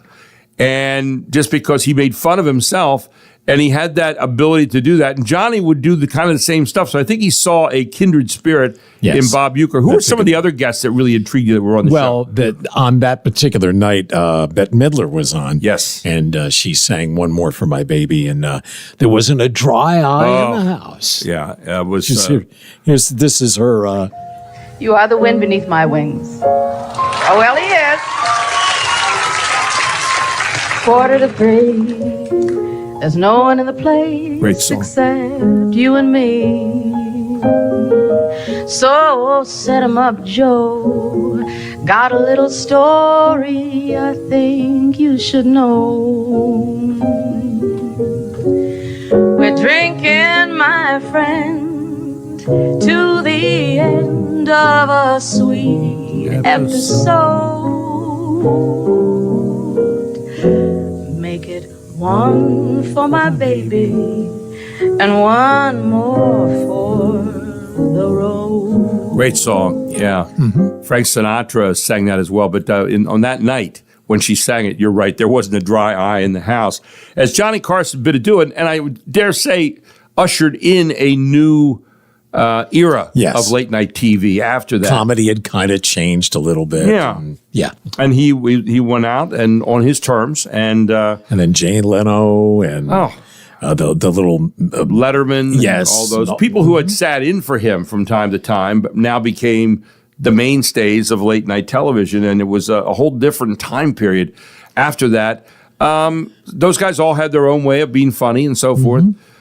Today you have who's the guy that's on late night now? Well, late night isn't what it used to be. You know that if you watch Hacks with Gene Smart, one of the top trending shows online, it's all about her goal to want to be the first woman to do that. And, making, and I always thought, it's kind of anachronistic. I mean, it's not, people don't stay up for shows that you have to be at a specific place and time. Because you could do it on your own terms now and catch it later on. Exactly. By the way, this hour has been brought to you by AFL. What am I talking about here? Accountability for Life. I've just lost my head for a second. Where they provide coaches and educators and other community-based partners with character-building resource toolkits, and they're trying to help kids be more accountable. And they're doing a great job of it. Accountability for Life, an idea of Russ Stoner, the head coach over at York High. And by the way, you can check him out by giving him a call at 717-577-0306 or go to aflyorkpa.info. I'm Gary Sutton. Joel Sears straight ahead. It's 8 o'clock.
New York's only local show is back on its new home on York's only local station. Guess who's back? Back again. This is the Gary Sutton Show on WOYK. I'm back. Now, broadcasting live from WOYK's downtown York studios inside Wellspan Park, here's Gary Sutton. And welcome back. It's the final hour of the Gary Sutton Show here on a little drippy, rainy Wednesday, or Thursday morning, rather. I'm sorry. Baseball coming your way today at 11 o'clock, I think, but it is just dripping out there right now. Not very nice. All brought to you this morning by Barley Snyder Law Firm, innovative legal solutions for your business. They're a law firm for today's business world and located right here in York at 100 East Market Street. You can check them out today at 717-846-8888. Open 9 to 5, Monday through Friday. Go to barley.com and see if they have an area that they can help you in. Innovative legal solutions by 130 lawyers here in Pennsylvania and Maryland. And also this morning, we are brought to you in this specific hour by Augie's Joint. Yeah, Augie's Joint open 5 days a week right now. They are located up in the Central Market of York on the Beaver Street side. Open Tuesday, Wednesday, Thursday, and Saturday from 10 a.m. to 2 p.m. And this week's hot dog special, Mark, is the 5 points. All beef hot dog. Now check this out. Topped with sauerkraut, prosciutto, which is from Berry Orchard, which is also located and open today at Central Market. Prosciutto from Berry Orchard, horseradish mustard, and balsamic glaze served on a brioche top slice roll. Or if you like the burger special for this week, it's the pretzel burger.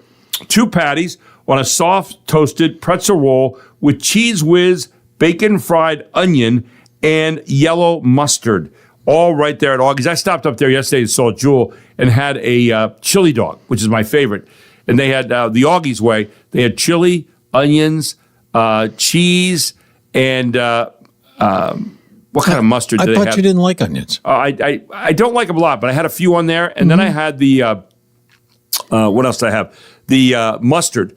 I had the Dijon mustard on it. I'm going to make on a roll, which is like a mini. It's like a mini hoagie roll, but it's a hot dog roll. And you know what I like about it? The balance, because it's the hot dog's not busting out of the roll and ruining the roll by the time you're done with it. And this little mini hoagie type roll, I'll tell you what, and it's toasted. Oh my gosh, it's so good. I wouldn't make this recommendation if I thought you were faint of heart, okay, or didn't have some courage. But I'm going to make a suggestion. Go ahead. Something to add to that. Go ahead. The only thing I think that could really put the bow on the box, celery salt. Celery salt. Not a lot. Okay. Just a little bit. It mainly hits the nose. Yeah. I'll try it because you suggested you're a resident foodie. I think you will be very surprised. Should I pass that on to yes. Brent and Jewel up there? Yes, I think they will give it a shot. Because you ought to stop up there today. It's 10 to 2. They're open 5 days a week now, 10 to 2, right inside the Beaver Street side of the Central Market. And 5 days a week, Tuesday to Saturday from 10 a.m. to 2 p.m. I tell you what, though, their burgers and their hot dogs are off the charts, and everybody is loving it up there. They had all kinds of people there 2 days ago. Yesterday, I was in there at 10 o'clock. Guess what? People are already lined up to get the sandwiches at Augie's. Well, I have a prediction to make. Go ahead. I predict that you will have no trouble with the game. Oh, really? Okay. You're looking at the weather? I'm looking at the map. Okay. And after you get through this little bunch of wet stuff now. Yeah, I don't see, just judging, I mean, I don't know if you do this yourself. Like, I do. Is it moving? I look for the windows and I believe in them. I believe in them. I think there is an opening. You know, this is Arthur Conan Doyle Day. It looks like London outside. I mean, it's like foggy and drippy weather, and you feel like Jack the Ripper is going to jump out any moment, or you know, Sherlock Holmes or Dr. Watson some point in time. So true enough. Anyway, with that, we turn to Joel Sears this morning, and Joel nipping at the bud right now to talk a little bit about the big, beautiful bill this morning, and also the Qatari jet that we heard about from yesterday that the Defense Department now says we're going to take on a $400 billion gift. Good morning, Joel. How you doing? I'm doing pretty well, Gary. How are you? Well, doing well, but I want to hear your take on this thing because I know you looked into this stuff and you've got some definite thoughts about it. And take it away, my friend. All right. Well, just a quick comment or two about the jet. This is really interesting. We have two Air Force Ones in flight right now. There's always a redundancy. Right. This thing is called a VC-25 for the military aircraft aficionados in the audience. In any case, there are two of these things under construction now to replace the two that are currently in service. Contract was let back in 2020. It was a $3.9 billion fixed-price contract by Boeing. They're years late, and they're still, every time you look in the almanac and the updates, you see that, well, it's still under construction. Right. The cost estimates have ballooned, as you can imagine. There are all sorts of delay causes, supply chain issues and things of that sort that took a toll on just about everything. The technical complexity. Gary, this is not just a flying hotel. These aircraft have to be protected against electromagnetic pulse. They have to have self-defense suites. They have a very complicated command and control system. There are all kinds of disputes with the contractor since they went out on the limb and did a fixed price deal. And naturally, as a government contract wears on, is scope creep, where we especially in the communications area, have all these advances that occur quicker than they can be absorbed by the contractor. So you're constantly saying, well, where do we stop? Where do we end the requirements so we can build this thing? Contrast that with the gift from the Qatari government. It's a $400 million aircraft. Essentially, it's just a big luxury liner. Yeah, it is. So some of the estimates that I've seen are about $1 billion and several years to outfit this free aircraft to the standard of an Air Force One. So it's even more complicated than what essentially is taking place right now, and that's building up new Air Force Ones from scratch. So it'll be interesting to see how this plays out. It could just be a big white elephant, and it could turn out that the security problems are so severe that there's no way this thing can ever be deployed as a presidential aircraft. But it'll be interesting to watch. One other thing that I thought of, Gary, this is a way of Donald Trump sticking his thumb in Boeing's eyes, because he's really upset. The contract was let during his first administration, and with the hopes that it would be finished in 4 or 5 years. The contract to upgrade the Qatari aircraft is with L3, not with Boeing. So that'll be interesting. L3 Harris. So yeah. So what's your thought on him taking that aircraft? Because they're going to have to retrofit it. They're going to have to clean it out. They're going to have to scrape it through for whatever would be in there as far as possible bugs, and then they're going to have to rebuild it to the kind of specifications that they want. So what's your take on that? And you kind of alluded to what Trump did in terms of sticking it in the eye of Boeing. What's your final take on that? I would have said thanks, but no thanks. Yeah. Really appreciate the gesture, but no thanks.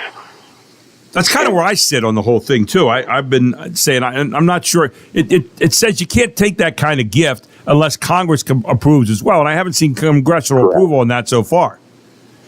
No, but it's been fast-tracked by two of his appointees. Right. Pam Bondi and Pete Hegseth.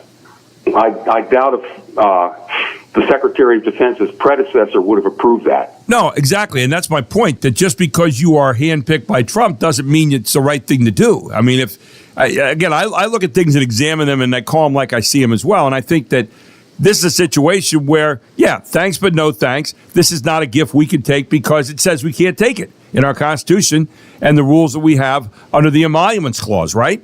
Exactly. It's such an enormous gift. It is. And you don't just give these gifts away if you don't want something back later on. Nobody has come up and offered me $400 million or $400 billion lately and said, here, just take this along because you're a swell guy. No, it doesn't work like that. Right. I'm sorry. It's just way, way outsized, and I would have said thanks, but no thanks. Exactly. How about the big, beautiful bill? Passed the House. Well, it's big, but I don't know if it's beautiful. What's your take on that whole thing? Well, it's beautiful if you like to add a couple $1 trillion to the national debt. Then it's beautiful. I mean, we just can't get away from this addiction to spending. And that's the long and the short of it. We're at a point right now where we've just absorbed a downgrade in our national T-bills. Isn't that lovely? So that'll push interest rates up, the real interest rates. The coupon rate may stay the same, but investors always discount the price of the bonds to make up for the interest rate. Yes. You know how that works. I mean, you and Ryan have probably been over that 100 times. Well, $3.8 trillion added to the deficit from what I could see on this. And what's ironic is, here's the president who's going out with Doge and said, we're eliminating redundancies, we're taking out people, we're eliminating federal jobs. It seems to me almost a little hypocritical. Am I looking at that incorrectly?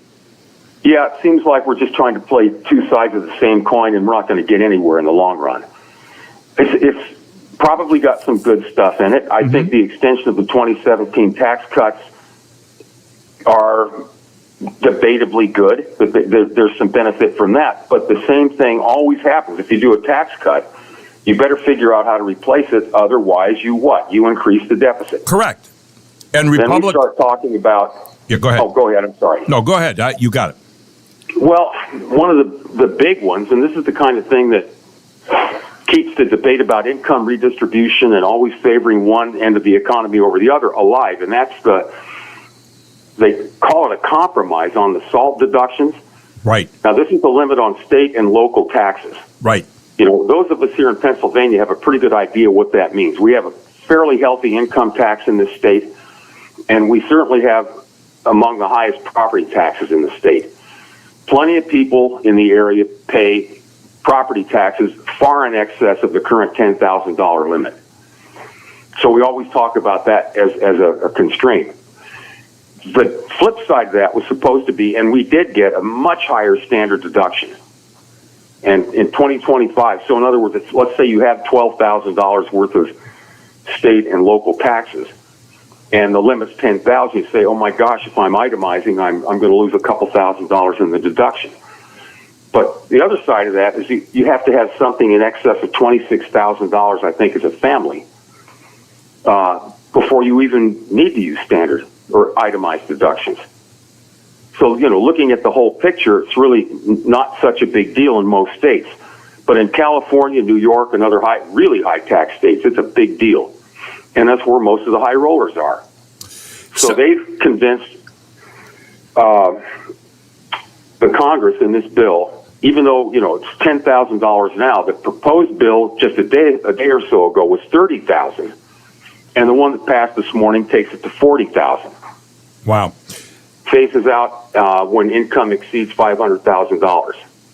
Democrats always... That is a pander to the upper end if there ever was one. Right. So Democrats, in this particular case, when they say this is a tax cut for the wealthy or, leaning toward the wealthy, are not too far off base on this one. They're correct. Yeah. Now, the irony of this is, depending on which economists you like to read and like to follow, over the course of the last, 120 years or so, as long as, I guess that's about how long we've had income tax, every time there's a tax bill that favors the folks on the lower end, it negatively affects the economy. In other words, when you tax the upper end more highly, they become less productive. And since they're the main producers, that has a negative impact on the economy.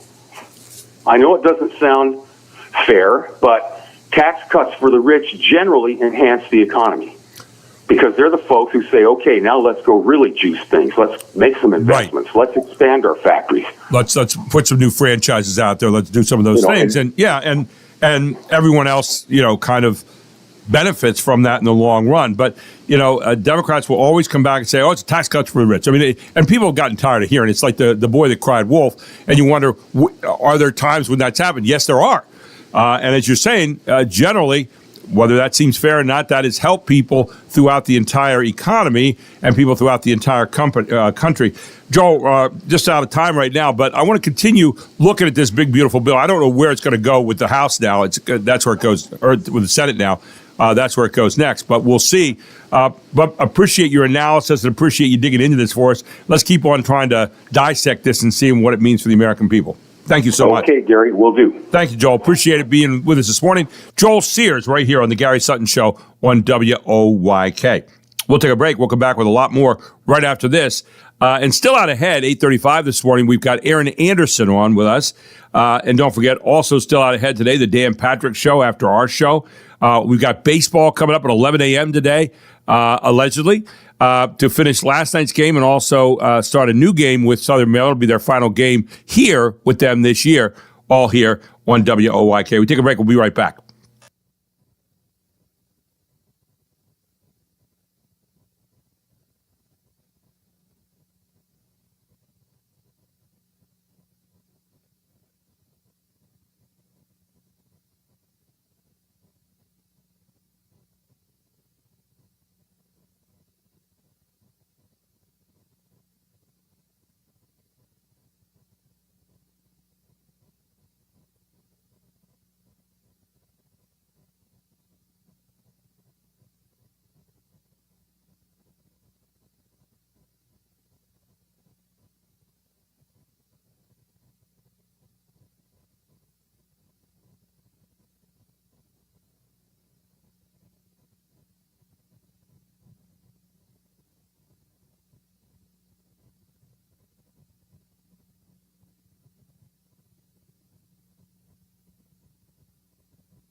Welcome back to the Gary Sutton Show on WOYK. You just heard me talking about GM Balvo Mitsubishi and GM Balvo Kia. I want to let you know they're having a big sale coming up. It's called the Price Lock Savings Event. And what you could do is secure your deal on a new car before the potential tariff increases. Now, you can shop their new Mitsubishi models available right here in New York at the corner of Roosevelt Avenue and Route 30. Now, the sales department is going to be open 9 a.m. to 3 p.m. on Memorial Day. All the other departments are closed, but sales department of both Kia and Mitsubishi, GM Balvo Kia and GM Balvo Mitsubishi will be open on that day, 9 a.m. to 3 p.m. A great chance to get in and get the best pricing, the Price Lock Savings Event, before tariffs. Like, for example, the 2025 Mitsubishi Eclipse Cross starting at $26,320, or the 2025 Mitsubishi Outlander, the updated version of the one I bought in 2024, that starts at $34,705. The Mitsubishi Mirage G4 starting at $16,965. If you're looking for a new car right now, you want to check out the Price Lock Savings Event at GM Balvo Mitsubishi and GM Balvo Kia, because they have them and they're going to be going on all the way from 9 a.m. to 3 p.m. on Memorial Day, and you can get out there. Again, all the other departments are closed in both Mitsubishi and Kia, brought to you by GM Balvo. But the savings will be there that day in the sales department because they're going to be open from 9 to 3. And I love my Mitsubishi, my 2024 Mitsubishi. I love everything about it. And it's great on gas mileage as well. That's one of the things I most love after not having bought a new car for like 10 years. And don't forget, right now, they got a tip for you. Spring showers are on the way, in case you haven't noticed. Yeah, they're out there right now. Are your wipers smearing and making it hard to see? Yeah, it can happen, can't it? Well, if they streak or chatter or miss spots, it's time to swap them out. Top off your washer fluid so you're ready for whatever the weather brings. And you can do that by stopping down to Mitsubishi, GM Balvo Mitsubishi, GM Balvo Kia, and stopping by the service department and getting some of that stuff done. Yeah, exactly right. GM Balvo Mitsubishi and GM Balvo Kia, the Price Lock event. Tune into it right now. And to get down there, the sales are open on 9 to 3 on Memorial Day. And, of course, they're open every single day. Check them out at GM Balvo Mitsubishi and GM Balvo Kia, 1301, that's 1301, Roosevelt Avenue in York. Give them a call at the sales department, 717-899-4480, and tell them Gary Sutton proudly sent you. And don't forget the Price Lock sale coming up on Memorial Day. WOYK News Time is 8:25, Mark. So what is some of the big events happening at this time of the year? Big events happen. Well, you got picnics, barbecues, and you got parades, you got graduation. That's it, college graduations. Sure. And look who's going to do a commencement speech. Maryland Terrapin grads will hear from a certain green celebrity at their commencement. No, this one. Hi-ho, Kermit the Frog here. Kermit the Frog, star of stage, screen, and swamp, will bring his 70 years of wise words to the University of Maryland in a homecoming of sorts. His creator, the late Jim Henson, was a 1960 Maryland grad, and a bronze statue of Kermit and Jim sits in a garden on campus. Kermit has delivered a commencement address before, in 1996 to then Long Island University, where he was given an honorary doctorate of amphibious letters. They'll no doubt send Maryland grads into the world, moving right along on their journey. Tanya J. Powers, Fox News. What do you think of that? It's nice. I mean, I don't know that, he invented a way of entertaining. So, I guess that's okay. I don't have a real strong feeling one way or the other on that one. I know you're a big fan of Tom Hanks. I am a fan of Tom Hanks. A very versatile actor, has shown so many different roles. And, no doubt. But he's got something new, and it's not, he's going off Broadway this time. Tom Hanks is heading back to the stage this fall, starring in World of Tomorrow, an off-Broadway play he co-wrote. The production, set for an 8-week run at the Shed in Manhattan, follows Burt Allenberry, a futuristic scientist who time travels to the 1939 World's Fair in Queens, searching for true love. It's based on Hanks' own short stories. The play was co-written with James Glossman.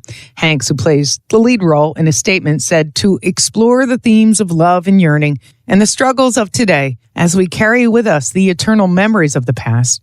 In such a place as the Shed strikes me as a one-of-a-kind experience, not unlike the World's Fair of 1939. Michelle Polino, Fox News. He's always exploring something, and I think that's really, really neat.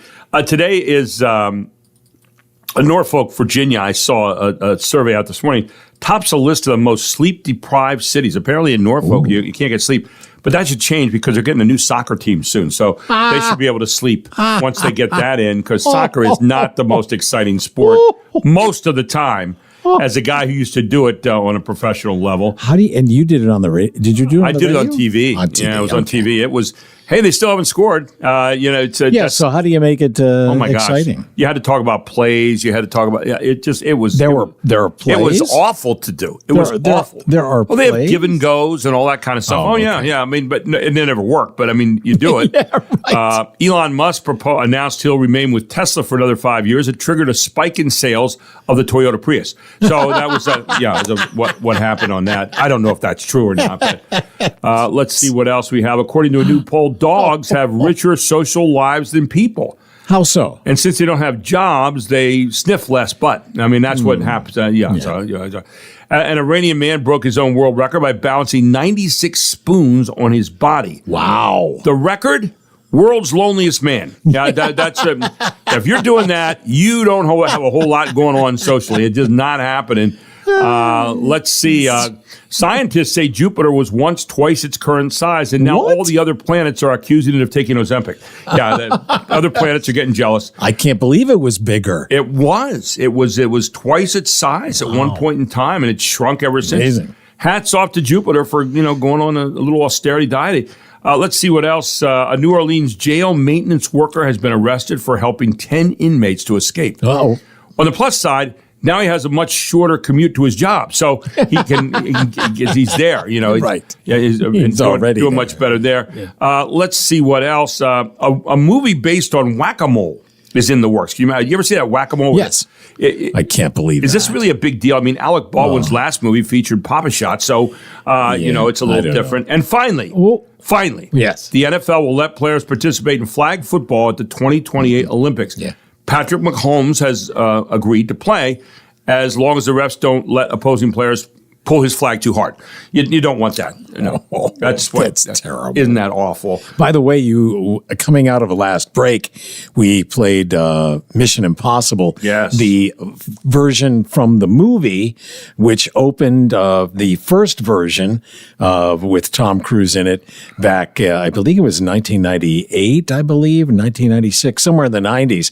So this weekend, this afternoon, begins the next iteration. It's part 2 of last year's Dead Reckoning. So very excited about this. I don't think I'm going to have enough time to go see it, but this weekend. But I'm going. Well, you want popcorn in a theater? That's it. Right. And finally, this hour being brought to you by Augie's Joint, right up here at the Central Market, which is open today, by the way. They're open 5 days a week from Tuesday through Saturday, 10 to 2. And today, they've got a special out there, the 5 Points hot dog, all beef hot dog topped with sauerkraut, prosciutto from Berry Orchard, horseradish mustard, and balsamic glaze served on a brioche top sliced bun. Does that sound good? Or how about this?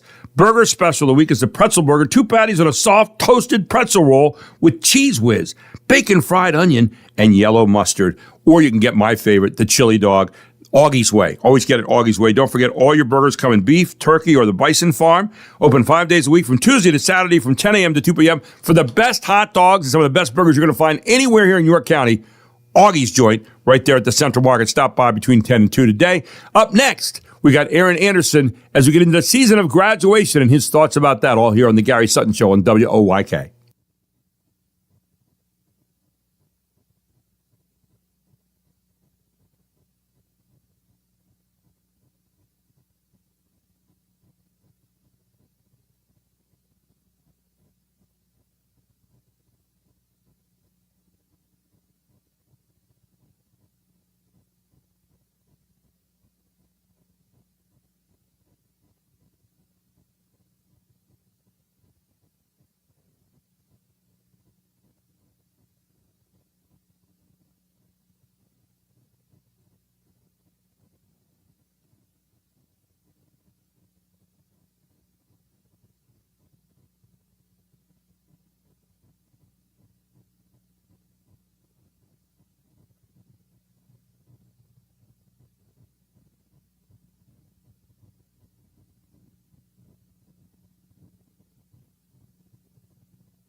Welcome back to the Gary Sutton Show on WOYK. He was warm, he came around like he was dignified. He showed me what it was to cry. She had a couple of hits. What was her name? Natalie Imbruglia. 1990s, right? 93? 93. 93. She was very popular for like a year. Yeah, I did not... and this was, I think, her inaugural hit, her first hit. I remember the song. Yeah, it was interesting. Yeah. Yeah, so many of these songs just... I think what bothered me about the 90s was a lot of the songs that seemed blah to me. Mm-hmm. It was like made up situations that were like, seemed like unimportant to me, I guess. Well, it's because you were older. That's what it was. But but they just seemed unimportant, like superficial stuff. You were mainly worried about people on your lawn. No, I was worried about, working. Doing my job and stuff while these people were wandering around with their head in the air. And they were doing what you were doing back then. Oh, right. Exactly right. Anyway, welcome back. Having a little fun this morning here on the Gary Sutton Show, the Main Street of America. And that's what I've been asking you about, by the way, on my question.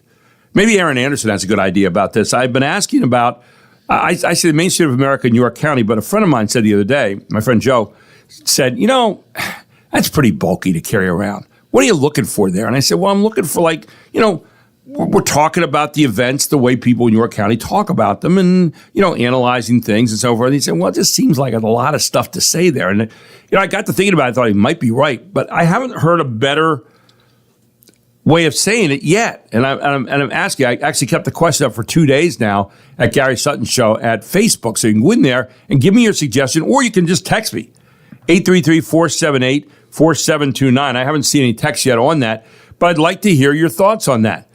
I'm just wondering if the Gary Sutton Show and then blank right behind it. What would you fill in the blank with?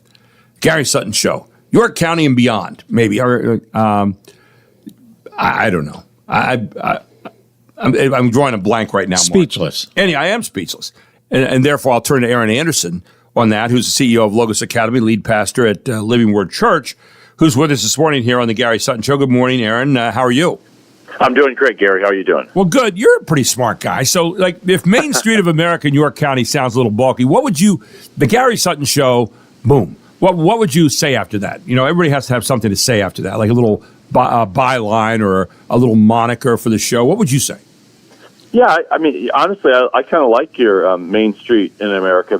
Every town in America, like most cities, has a Main Street. Have a Main Street, right? Right. It doesn't mean you're the only Main Street in America. It just means this is one. So I kind of like that little moniker because it also says this is Main Streets are places where people go to gather, and it's common people. It's not too lofty. It's not too low. I think it's the gathering place. So I probably like Main Street of York County, something like that. Well, maybe Main Street York. How about Main Street York? Just keep it really simple. Would that be a good one? Main Street York. Does that kind of have a ring to it, do you think? I think it does. I mean, are you? The only question I'd have is, are you reaching out beyond York, or are you really focused on York County? Well, you could say York. When I say York, then you could say, well, the city, or you could say York, the county. So you got it covered, right? Main Would Street it be York. too lofty to say York and the galaxies beyond? Is that too much?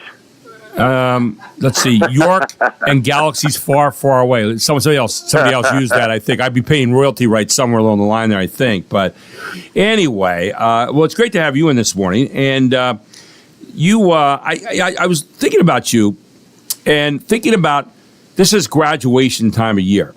Yeah. And I was looking at things. What do high school graduates have to look forward to in 2025 as they leave the confines of their high school education and now head out into the world? What things out there? I was looking at some this morning. Graduates in fields like computer science and political science may face a tougher job market, with some seeing a slowdown in job opportunities. The federal government has also had undergoing cuts impacting early career fellowships and opportunities. It may not be as much there. What are the opportunities looking like from your vantage point as these graduates head out from schools like yours?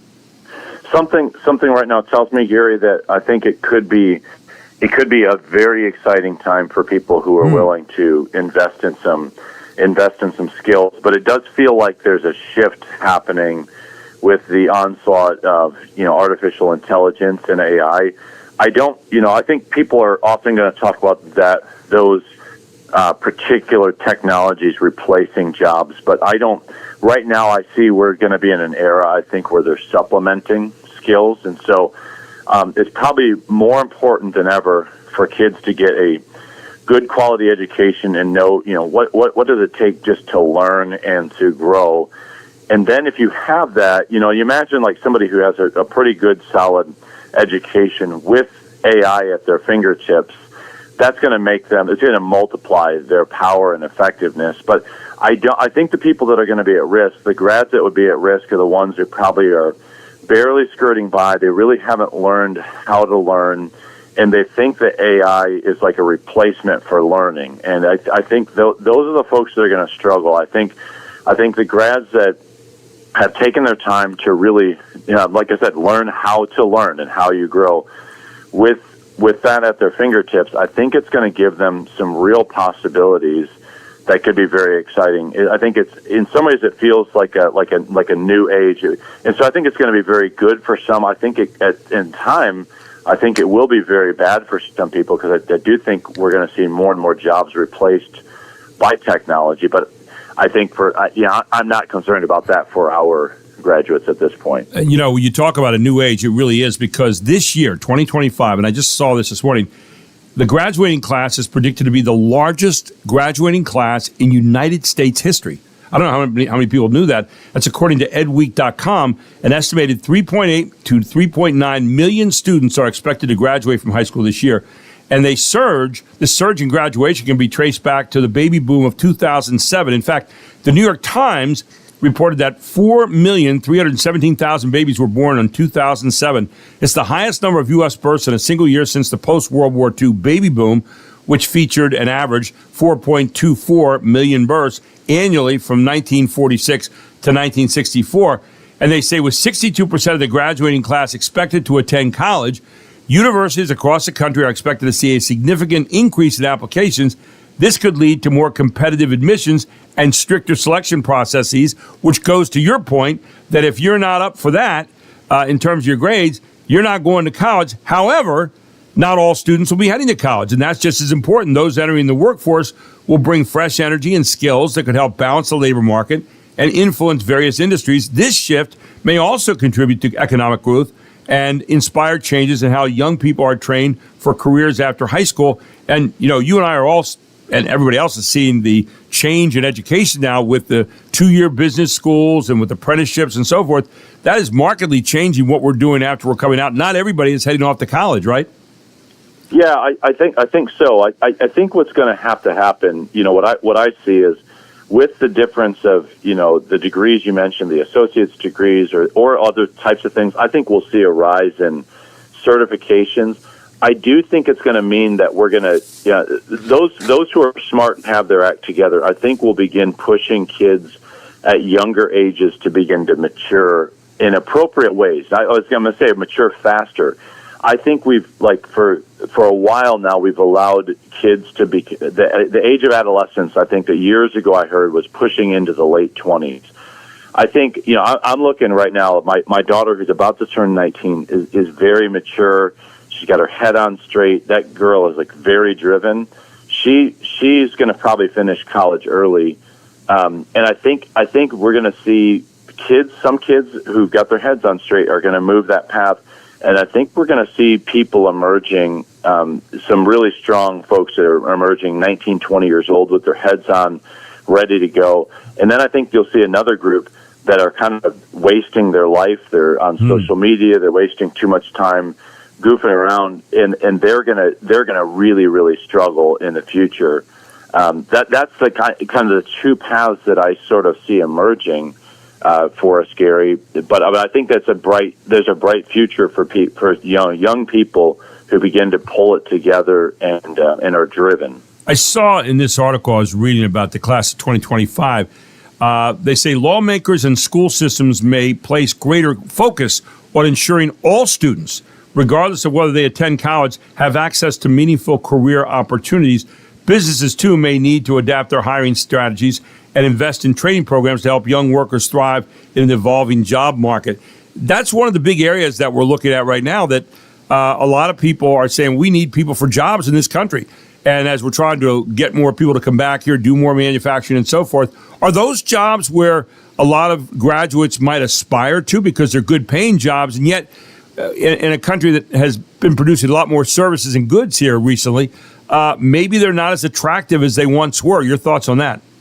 Yeah, I think you're going to see a mix of jobs. I do think there are going to be a number of jobs that are just those those sort of hourly jobs, factory jobs, labor jobs, and by that I don't mean the trades, because I think the trades are going to continue. There's a need. My dad was a trades guy. There's a need to fill in the gap, and I think there are I'm watching more younger men go into skilled trades. Right. Some of those are very good paying jobs, like plumbers, electricians. My dad was a fireplace installer. I think there's a lot of opportunity in that space. I think there's going to be another category of jobs that are going to be jobs that just don't pay quite as well. They don't have as much growth. And then I think there's a sort of a third category. That's those knowledge economy jobs. Right. Those are going to be, I think those will be highly attractive, but I think you're going to have a new skill set to really excel. It's not going to be enough just to have a degree or a graduate degree. I think you're going to have to know, you have a pretty bright person with some skills in knowing how to leverage artificial intelligence to boost your work. Because I'm already seeing it's a booster if you know how to use it well. The job scene, it is a changing, especially for the largest class ever in United States history coming out this year in 2025. Hey, I really appreciate you talking about that with me this morning, Aaron. Thank you so much, and have a great weekend, good Memorial Day weekend, and we look forward to talking to you next week.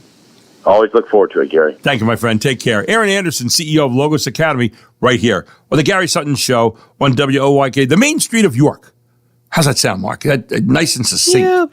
Yeah. We'll see. We're mulling it over. You're talking Route 30? We'll be back right after this. Final thoughts, final stories of the day, all here on the Gary Sutton Show.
Yeah, another nonsense song from the 90s. This is huge. People. Oh, really?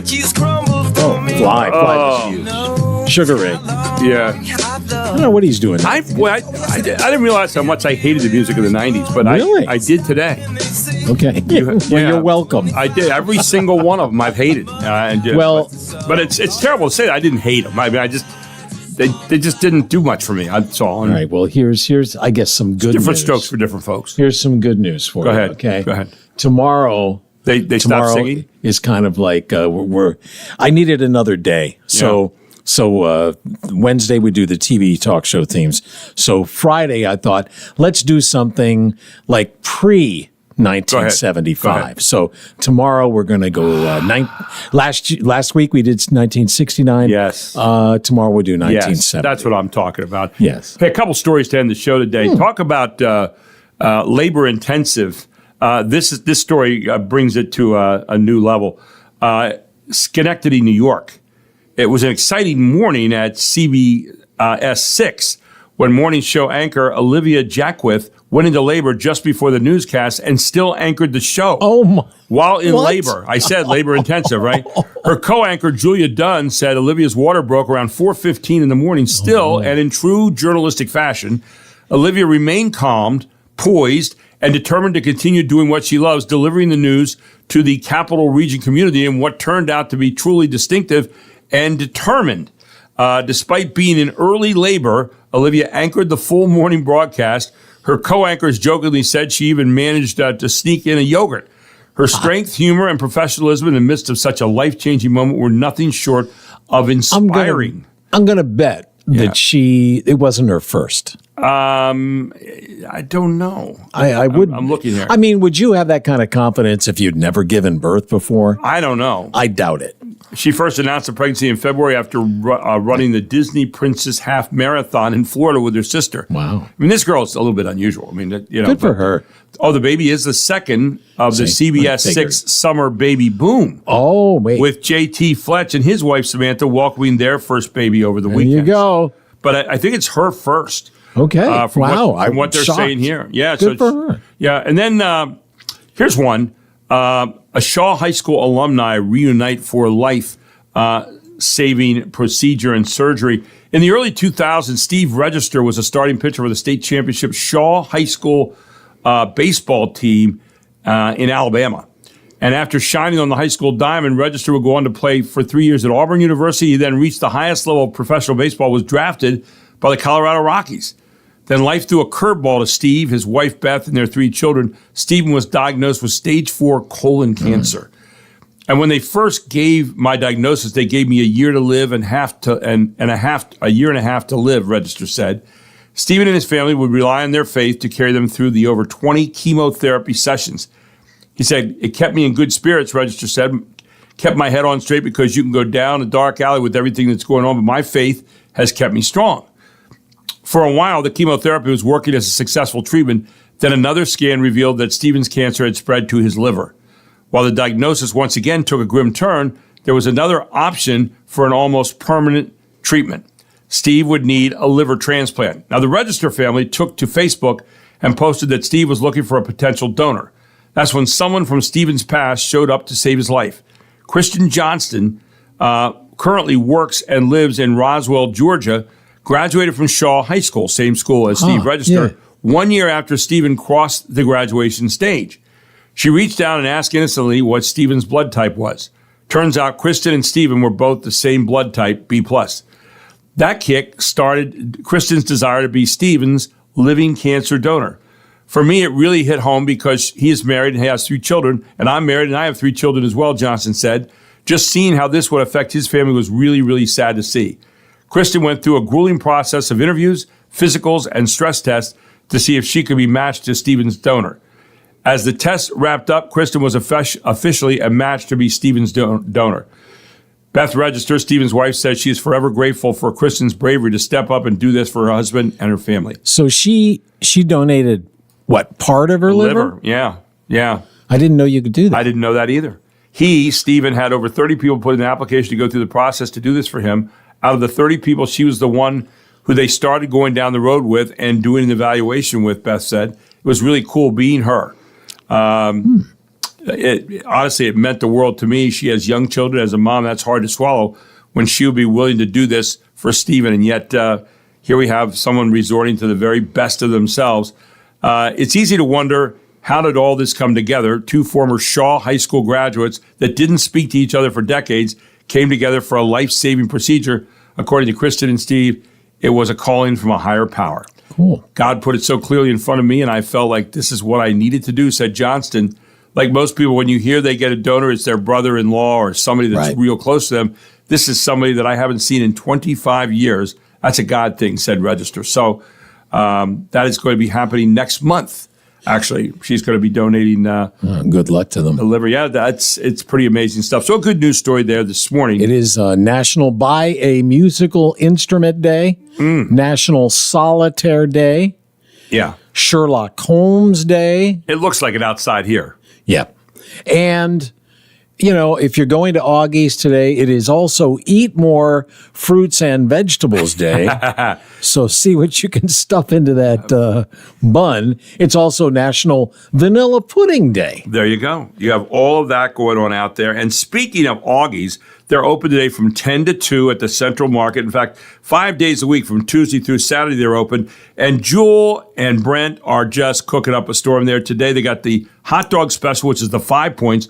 All beef hot dog topped with sauerkraut, prosciutto from Barry Orchard, horseradish mustard, balsamic glaze served on a brioche top slice roll. If you don't want that, how about the burger special, the pretzel burger, 2 patties on a soft toasted pretzel roll with Cheese Whiz, bacon fried onion, and yellow mustard. Don't forget, they're all their burgers come in beef, turkey, or from the Bison Farm right next door there. Open 5 days a week from Tuesday to Saturday from 10 a.m. to 2 p.m. Augie's Joint, right off the Beaver Street side of the Central Market. Open today. Get down there today. And by the way, don't forget to ask them about the chili dog done Augie's way, which is what I like. Tell them Gary Sutton proudly sent you to Augie's, proud sponsor of this hour. Hey, tomorrow we've got a great group of people coming in. We hopefully can wrap up some baseball scores. We get through that today. But we've got a ton of people. I predict it will happen. There you go. And Jim McClure will be in tomorrow. We've got hopefully Paul Minnick, candidate for judge. He'll be here. We'll be checking in with Ted Check on media and so much more. All here on the Gary Sutton Show tomorrow, Friday, on WOYK. Have a great day, everyone. Be safe out there. I'm Gary Sutton. Go Rebs. It's 9 o'clock.